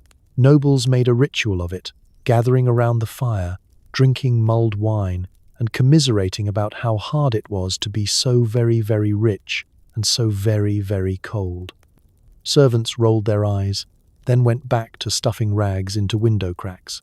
So the next time you turn up your thermostat and pull on your fluffy robe, remember, money could buy a better castle, but it couldn't buy central heating. In the end, everyone froze. Some just did it more fashionably than others. Think you're alone in bed? Think again. Every mattress is a thriving ecosystem of itches, nibbles, and things that go bump in the night and might try to drink your blood. Your bed in a Victorian castle is less a haven of rest and more a bustling metropolis for creatures who specialize in nocturnal inconvenience. Forget memory foam and antimicrobial pillows. Here, your bedding is a high-traffic hub for bedbugs, fleas, lice, and the occasional spider with grand ambitions. Each night, you become the all-you-can-eat buffet for an audience you didn't invite and absolutely cannot evict. Let's start with the bedbugs, the silent majority. These tiny vampires wait patiently for darkness, emerging from the seams of your straw-stuffed mattress or the cracks in the wooden frame. They are experts in stealth, moving with the professionalism of seasoned jewel thieves. You might not see them, but you'll know they're there by morning, when you wake up polka-dotted with mysterious bites and a powerful urge to scratch places you didn't know you had. Everyone in the castle is itching, and everyone's pretending not to. Fleas, on the other hand, are more athletic. They hitch a ride in with the family dog, the livestock, or the neighbor's goat who spent the night because of the cold and possibly to catch up on the latest gossip. Fleas don't wait politely until you're asleep. They bounce around all day, living their best lives and turning every blanket into a trampoline. You slap at your legs, your arms, your scalp. Sometimes you catch one. Sometimes you just lose a wrestling match with your own dignity. Lice are the most democratic of all the uninvited guests. They don't care about class or status. Lord or servant, noble lady or stable boy, everyone is fair game. The castle might have strict rules about who gets the warmest spot by the fire, but lice have no respect for social hierarchy. In fact, the more elaborate your wig or the grander your feathered cap, the more room there is for a lice colony to set up shop. And then there's the rest. Mites, beetles, the occasional moth that finds your nightshirt just as irresistible as you do. In spring, ants might make an appearance. In summer, flies claim the windowsills. You never truly sleep alone, not unless you count the spiders in the rafters, who are just trying to keep up with the booming population. Cleanliness, you might ask. Oh, there's effort. Sheets are boiled, straw mattresses are aired, night clothes are scrubbed until they fade. But the castle is big, the residents are many, and the invaders are relentless. Every few months, a new plague of pests arrives. The only real solution, short of burning down the whole castle and starting over, is to develop an impressive tolerance for itching and a sense of humor about personal hygiene. Children make a game of it, staging elaborate hunts for bedbugs with candles and wooden spoons. Adults share folk remedies, lavender sachets, vinegar rubs, desperate prayers to saints known for pest control. Some nights, the housekeeper sweeps through like a general, declaring war on everything that crawls. Victory is always temporary. You might think the nobles fared better, but even the lord and lady, ensconced in their best featherbeds, weren't immune to the nightly crawl.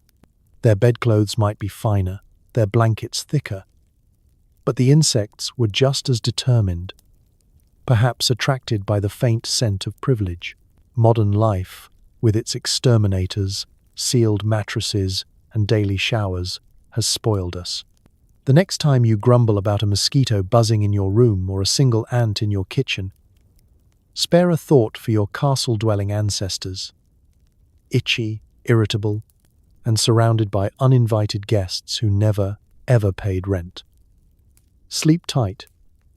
History certainly didn't. Sleep is interrupted by rattling windows, whistling wind, and the haunting calls of nocturnal wildlife. Nothing says goodnight like the sound of a distant owl and the growing awareness of your own mortality. If you thought the castle would fall silent at night, think again. As soon as the last candle is snuffed and everyone's tucked beneath itchy blankets, the stone walls come alive. The castle is not quiet. It's a symphony of unsettling noises, a nightly playlist handpicked by Mother Nature, local wildlife, and a building that's seen too much. First, there's the wind. It sneaks through every crack and crevice, slipping past your best attempts at draft-proofing.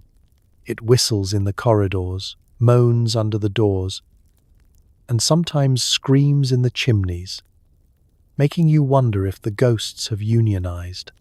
The windows rattle in their frames, sending shivers down your spine and dust onto your pillow.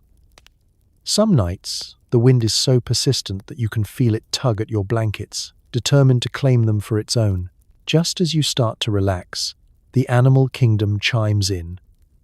Owls hoot from the rafters, their calls echoing through the stone in a way that makes every scary story you've ever heard feel newly plausible. Foxes shriek somewhere in the darkness, sounding far more supernatural than any church bell. Occasionally, a mouse scurries across the floor, pursued by the castle cat, whose yowls of triumph or defeat can wake the dead. Or at least, the dog. The building itself adds to the cacophony. Stone walls creak and groan as they expand and contract with the temperature changes, sometimes producing deep, resonant thuds you're convinced must be footsteps. Rafters settle with ominous pops. Floorboards, yes, even in stone castles, someone always finds a squeaky board, creak in patterns just familiar enough to be unnerving. At least one ancient door will swing on its hinges at the slightest breeze, letting out a long, mournful squeal that convinces you someone, or something, is coming to check your sleeping arrangements. And then there's the chorus of the living, snoring, coughing, shuffling and muttering from your bedfellows. The sheep at your feet occasionally decide to stretch or bleat, and the family dog sighs in the dark, dreaming of less drafty accommodations.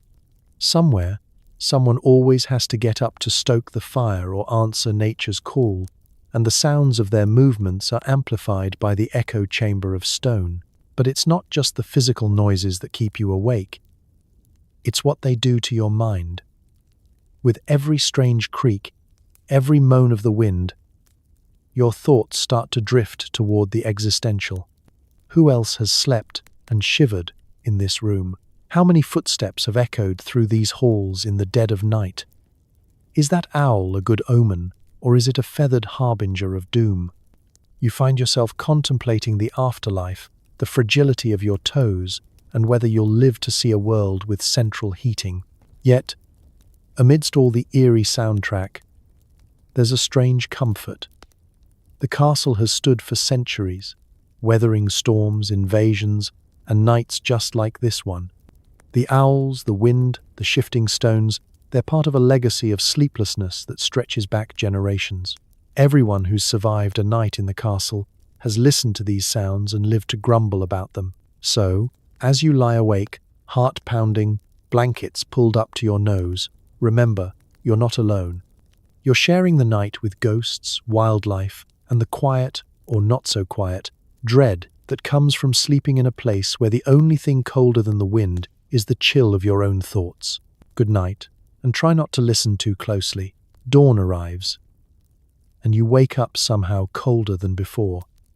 Your breath fogs, your joints ache, and it's time to chip the ice off the wash basin and pretend you slept well. You'd think a night spent beneath a pile of blankets, livestock, and fellow shiverers would guarantee some warmth. Not in a castle. The cold is patient. It waits until the first hint of light, then settles in for the finishing blow. No matter how many layers you wore or how tightly you huddled, the morning finds you chilled to the marrow, teeth chattering in a rhythm only the bravest call music.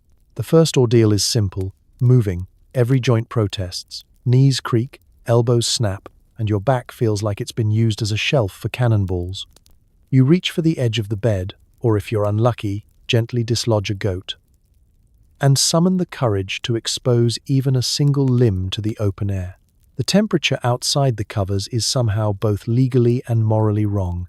If you've survived the initial shock, it's time for phase 2. Freeing yourself from your cocoon of wool, flannel, and other sleeping humans and animals.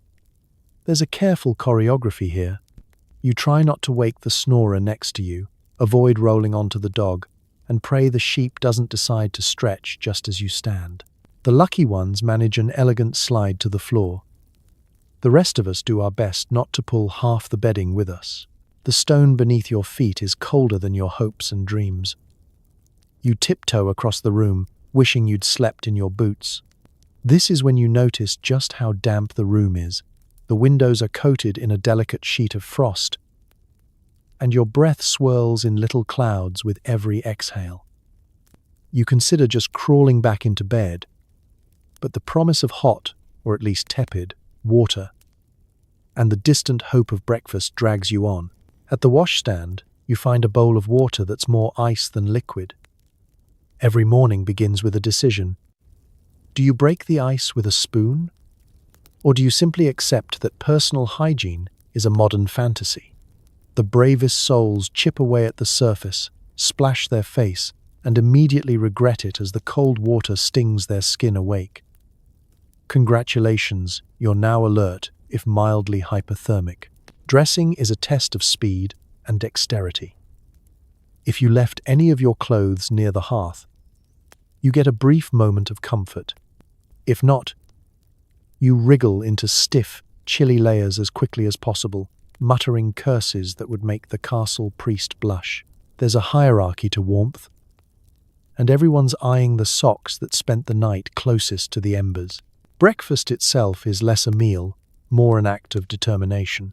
You gather around the fire, now freshly stoked and roaring with the enthusiasm of 1,000 unfulfilled wishes, clutching a cup of weak tea or ale, gnawing on bread as hard as the stone floor, and congratulating each other on another night survived.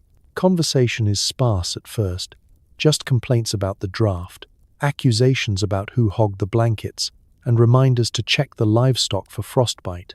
Meanwhile, the servants scurry to collect the chamber pots, shake out the rugs, and sweep up the debris from another night of communal shivering.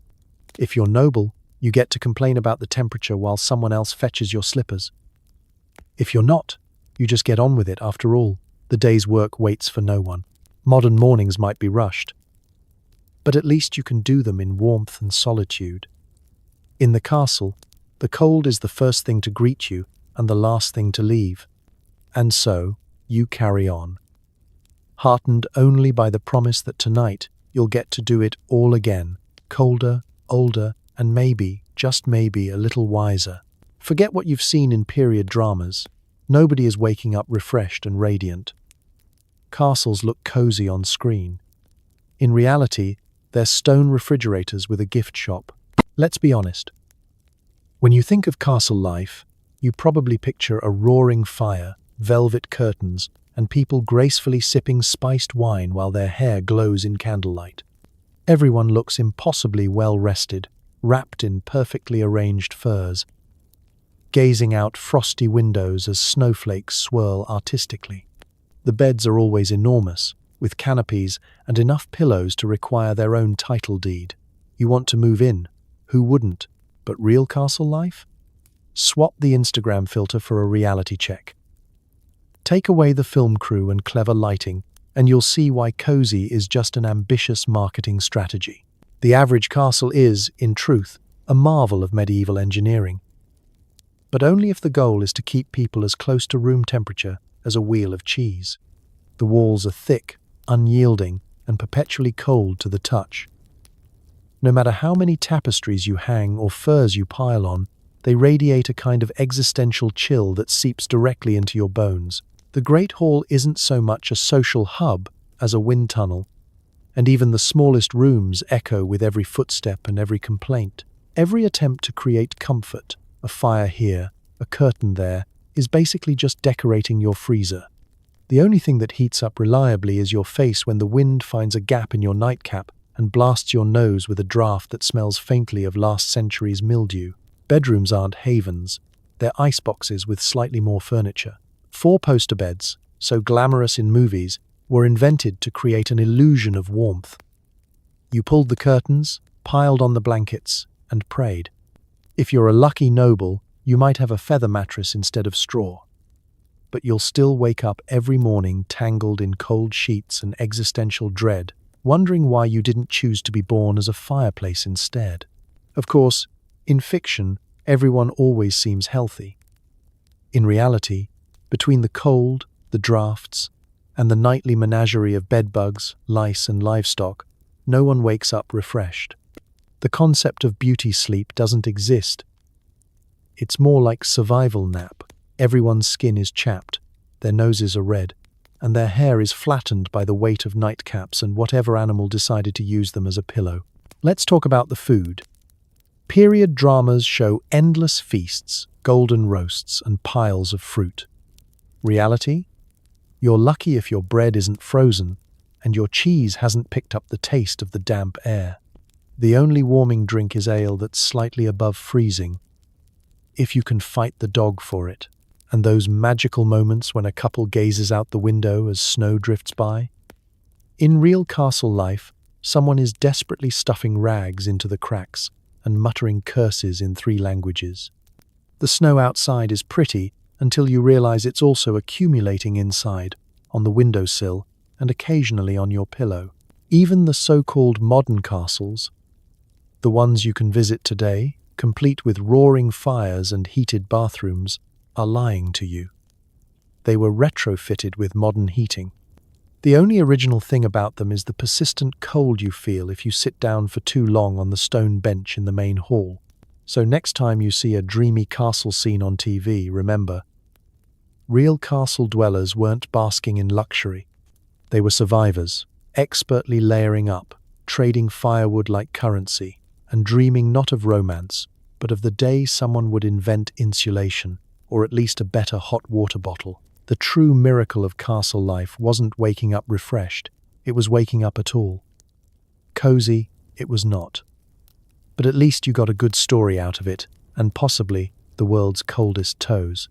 In the end, the only thing more powerful than the cold was the human ability to grumble, innovate, and keep surviving. You might be frozen, but at least you have a good story, and possibly a mild case of trench foot. Let's be honest, nobody endures a castle winter in silence. Complaining is as essential as layering up. It starts before sunrise, quiet muttering about cold toes, elbows accidentally thrown during the nightly cuddle pile, and why on earth someone opened the window just for a moment. Grumbling is an art form in the castle, refined through centuries and passed down like a favorite wool scarf. You become fluent in the language of exasperated sighs, creative insults directed at drafts, and the occasional medieval curse for good measure. But if there's one thing the cold can never defeat, it's human ingenuity. Every family, every castle invents its own strategies. Some swear by certain layering sequences, wool, then flannel, then the questionable blanket inherited from a mysterious aunt. Others create elaborate bed rotation schedules, so everyone gets a turn closest to the fire, or farthest from the dog with gastrointestinal ambitions. Some desperate souls even dig pits under the kitchen to trap stray warm air. With all the success you'd expect from a half-remembered science lesson and a shovel, you adapt to the cold. Someone in the household, usually the oldest, always claims to remember a winter even colder. You think this is bad? There was a year the bread froze solid by November, and we had to eat it with an axe. These stories serve dual purposes, keeping the kids in line and reminding everyone that survival isn't new, just endlessly recurring. The young ones might roll their eyes, but deep down, they know tomorrow they'll be telling the same tales. Invention thrives when comfort disappears. People repurpose everything. Old cloaks become draft blockers, broken chairs turn into fuel, a copper pot with a hole in it is transformed into a surprisingly effective foot warmer. Even chamber pots get called into duty as makeshift hot water bottles in emergencies, a decision regretted about 90% of the time. If it can be pressed into service, it will be. And if it can't, it'll become the centerpiece of a new complaint. Of course, sometimes all you can do is laugh at the absurdity. You gather by the fire, trading horror stories about the worst nights. The time the frost was so thick inside you scraped it off the windows and used it to cool your ale. Or when you found a sheep in your bed and decided it was better company than most of your relatives. Humor is the only thing that truly warms the room, and it's contagious. Someone always finds a reason to joke about the situation, even if it's just the way the Lord's hat froze to his head during morning prayers. This stubbornness, the ability to survive, adapt, and complain about it loudly, is the real secret weapon. The cold tests you, but it also binds you together with your fellow sufferers. You look around at the bundled, bleary-eyed faces at breakfast, all clutching mugs of something vaguely warm, and realize nobody is thriving, but everyone is surviving. In the end, it's not the grand tapestries or roaring fires that kept castle dwellers alive. It's teamwork, humor, and the ability to look winter in the face and grumble right back. Because as much as history is about kings and conquests, it's also about a bunch of very stubborn people refusing to let a little thing like freezing temperatures stop them from living, loving, and making the best of another cold, creaky, impossibly drafty night. So the next time you wake up a little chilly, just remember, you come from a long line of professional complainers, problem solvers, and survivors. And, as it turns out, a good story and a little stubbornness go a very long way. You thought a fancy four-poster bed with curtains would save you? Welcome to the reality of waking up with frost crystals on the inside of your canopy. Draw the curtains tight. And congratulations, you've just created your own personal icebox, complete with condensation and the sound of your teeth chattering in stereo.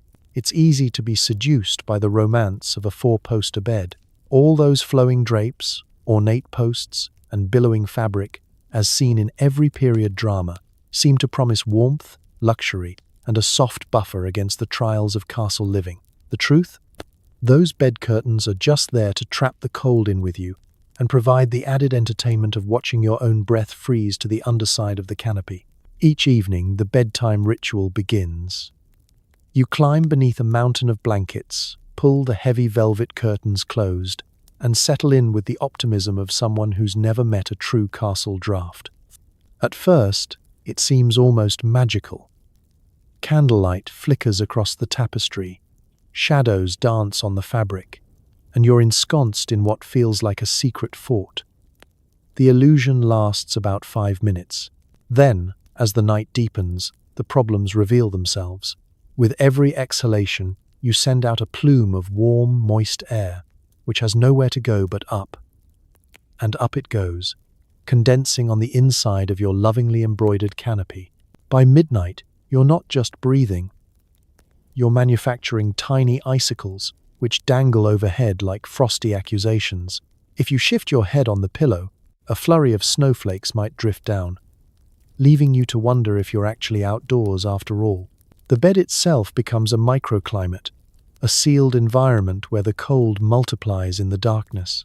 The heat you generated early in the night is now locked away with you, but so is every single draft that sneaked in before you closed the curtains. The air inside grows heavy, still, and oddly damp, like a cave in the Arctic. If you try to sneak a hand out for fresh air, you're punished immediately by the icy blast of reality. Put it back under the covers, and you're back to sweating through your woolen nightshirt. Meanwhile, the rest of the room could be experiencing entirely different weather.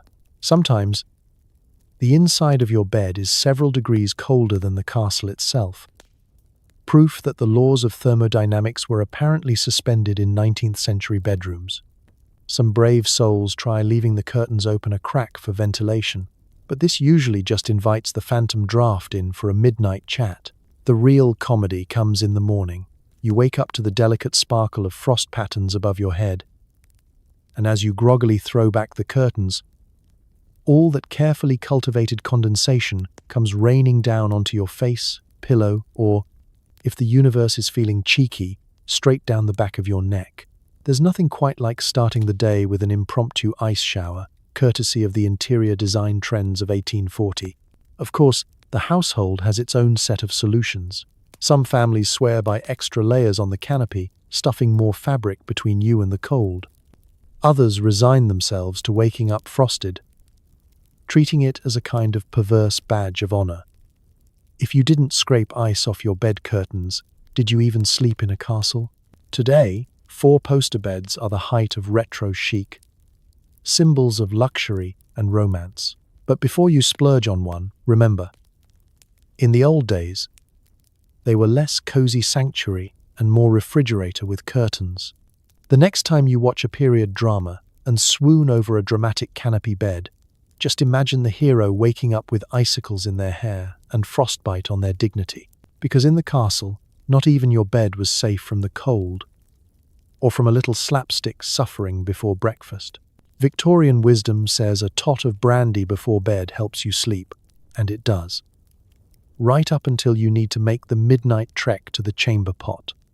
There's nothing like stumbling across icy flagstones, slightly tipsy, and wondering if this is how all great tragedies begin.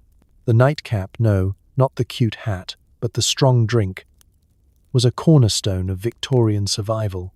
After a day spent battling drafts, frozen toes, and existential doubt, it's only natural that you'd look to the bottle for comfort. A small glass of something warming, brandy, mulled wine, a medicinal tonic that's mostly gin and wishful thinking, was the answer to every problem. Cold? Have a nightcap. Can't sleep? Nightcap. Accidentally saw the family dog wearing your best nightshirt? Better make it a double. At first, it seems like a brilliant plan. The fire's dying down, the wind's howling, and everyone's gathered around, mugs in hand, sipping away and pretending not to count down the minutes until they have to climb into an ice-cold bed. The first few sips burn a line of warmth down your throat and nestle somewhere in your chest, offering a fleeting sense of well-being. Conversation softens. The snoring starts early tonight. But the problems begin as soon as you tuck in and pull up the covers. Alcohol, after all, isn't actually a great way to keep warm. It dilates blood vessels, brings the chill to your skin, and guarantees you'll be making at least one, probably two, late-night visits to the chamber pot. And so, as the castle falls silent and the cold tightens its grip, you find yourself caught between two bad choices: stay in bed and risk discomfort, or brave the perilous journey through a world of freezing flagstones and hidden obstacles. Slightly tipsy, you attempt stealth. The stone floor is a cruel alarm clock, sending jolts up your legs with every step. Your nightgown does nothing to protect your dignity or your knees, and the castle seems to have doubled in size since you closed your eyes. The shadows are longer, the drafts are colder, and every stick of furniture has conspired to block your path. You stub your toe, curse softly, and hope the dog doesn't decide this is the moment to wake up and offer help. The chamber pot is finally within reach. But now comes the real challenge: balancing, aiming, and avoiding disaster in the dark. Some brave souls bring a candle, only to discover that open flames and sloshing liquids are a combination best left to the imagination. Others make do with moonlight, or with the soft glow of their own self-recrimination. Back in bed, you realize the nightcap's other side effect: restless sleep. You're hot, then cold, then convinced you heard footsteps in the corridor. You toss, you turn, you rearrange every blanket, and you quietly vow never to drink again, at least until tomorrow night, when the cold returns and memory fades. Not that Victorian society ever lacked for home remedies and questionable bedtime potions. Some recommended hot milk, herbal teas, or mysterious concoctions brewed from whatever was hanging in the kitchen. Others swore by a mixture of port, wine, and spices, guaranteed to cure insomnia or start a small fire in your digestive tract. A brave few tried laudanum, but we won't go there. Suffice it to say, no one slept quite as soundly as the history books pretend. Modern life offers heated blankets, sound machines, and chamomile tea. In the castle, you got brandy, cold feet, and a story to tell at breakfast, if you made it back from the chamber pot in one piece. So next time you reach for a nightcap, think of your ancestors. They paved the way, tipsy and barefoot, so you could one day enjoy the luxury of being slightly cold in your own, mostly hazard-free bedroom. Cheers and mind the flagstones. In theory, fresh sheets mean luxury. In practice, washing linens in winter means hauling frozen fabric off the line and beating it into submission until it's mostly dry. Nothing says goodnight like climbing into a bed that smells faintly of cold water, misery, and optimism. There's nothing quite like the naive hope that accompanies laundry day in a Victorian castle. You start with the best intentions, dreams of crisp, clean bedding, perhaps a hint of lavender if someone in the house has a green thumb. But the minute the temperature drops, the process transforms from routine chore into an endurance sport worthy of its own Olympic event. Let's begin with the logistics. First, you have to haul the linens, thick, heavy, and likely harboring a colony of bedbugs, down to the wash house. This is usually located somewhere inconvenient, like halfway to the stables or in an unheated stone shed. Water is fetched from a nearby well, which, in winter, may require an ice pick or at least a sturdy stick. The laundry itself is boiled over an open fire, filling the room with the twin scents of scorched soap and simmering wool. Scrubbing is next. No gentle cycles here. Just knuckles, lye soap, and a washboard rough enough to file your taxes on. The work is hard, your hands go numb, and you begin to wonder if clean is really worth all this effort. By midday, everyone is red-cheeked and exhausted, and the castle's younger members have mysteriously vanished. Once the linens are rinsed, usually in water just above freezing, it's time to dry them. Forget about electric dryers.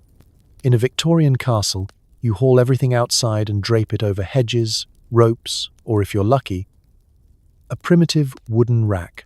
The winter wind does its best, whipping sheets into rigid flags, sometimes so frozen they stand up on their own.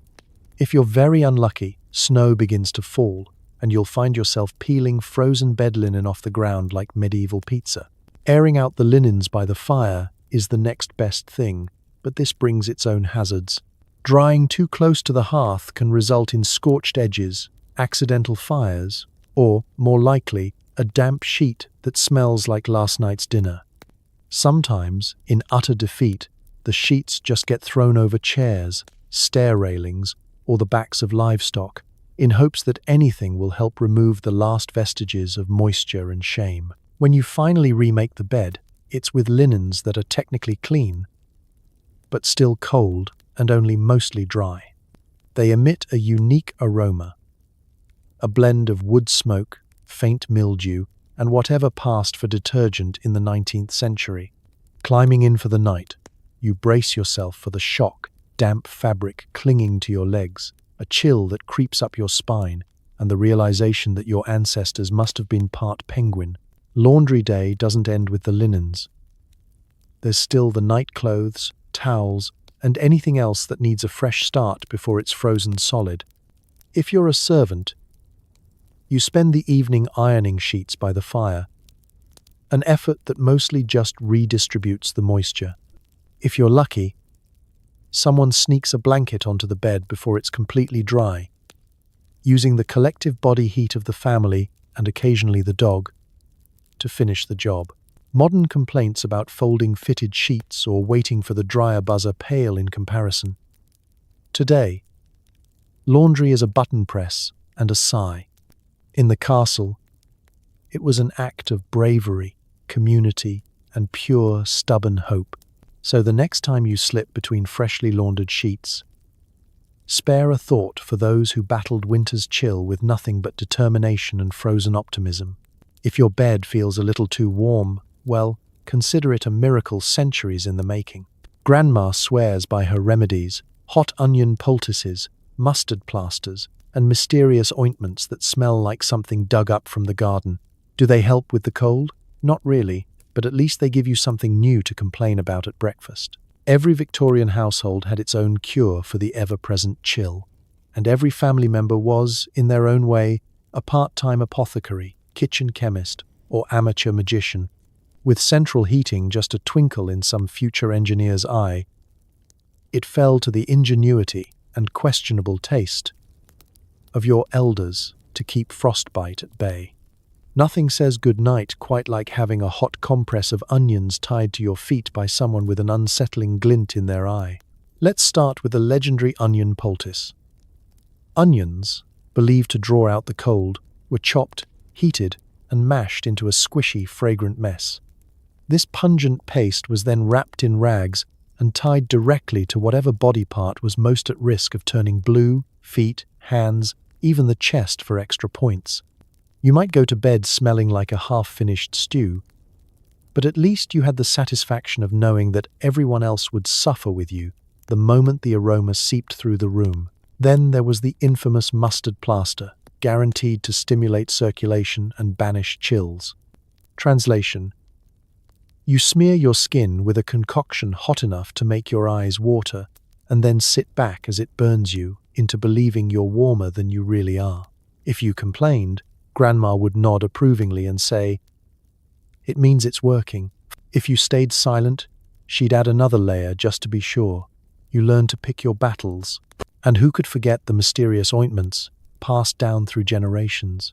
Their ingredients were always a family secret, but involved things like goose grease, lard, herbs, and possibly the soul of an unlucky turnip. You'd be slathered from head to toe and then sent to bed shining, slick, and more flammable than strictly advisable. In the morning, you woke up still cold, but now, with skin as soft and slippery as a well-buttered bun. Let's not forget the old trick of sticking a cut potato in your pocket or your sock. It draws out the damp, someone would say, with great authority and no evidence.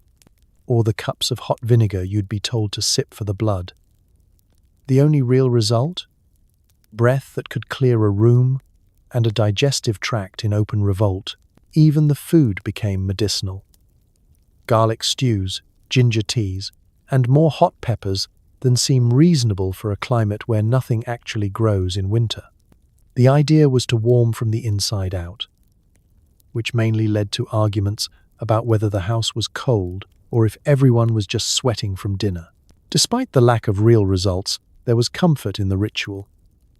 Each new potion, plaster, or poultice was a family affair, an excuse to gather, gossip, and grumble. Children learned to endure these treatments with stoic faces, hoping that at least the next round would involve honey or something mildly edible. Of course, the best remedy of all was complaining about the remedies. Breakfast was a daily symposium of who suffered most under last night's onion treatment or whose feet still smelled faintly of horseradish. Grandma would listen, nod, and then offer up a new solution. A cabbage leaf, perhaps, or something involving sheep fat, because there was always another old wives' tale waiting in the wings. Today, we have modern medicine, heated homes, and actual science to ward off frostbite. But the next time you reach for the ibuprofen or crank up the thermostat, remember your ancestors, greased, wrapped, and bravely facing another frozen night, armed with nothing but garden produce, faith, and a bottomless capacity to complain. If nothing else, it kept their spirits warm. So, tonight, as you settle into your modern bed with its suspiciously warm sheets, programmable thermostat, and not a single drafty stone wall in sight, take a moment to breathe deep and be grateful. You survived a night in a Victorian castle, at least in spirit. Maybe you froze your historical toes off.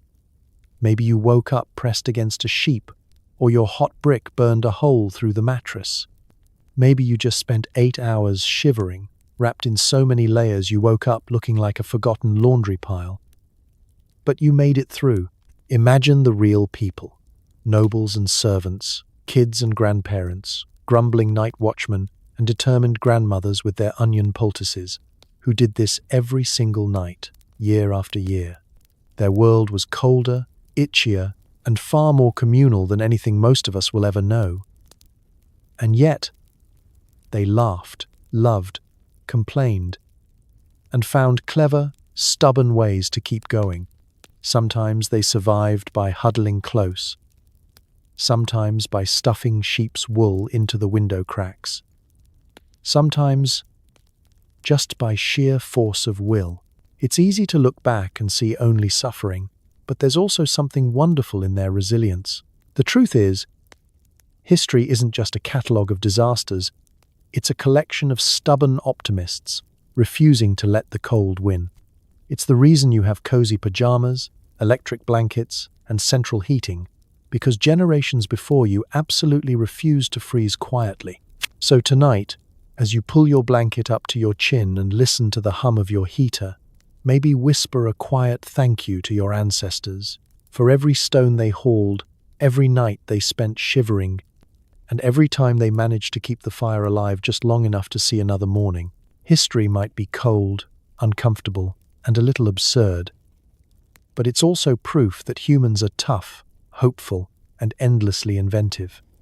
Sleep well, knowing you are, in fact, the end result of a very long line of people who simply refused to turn into popsicles. Good night.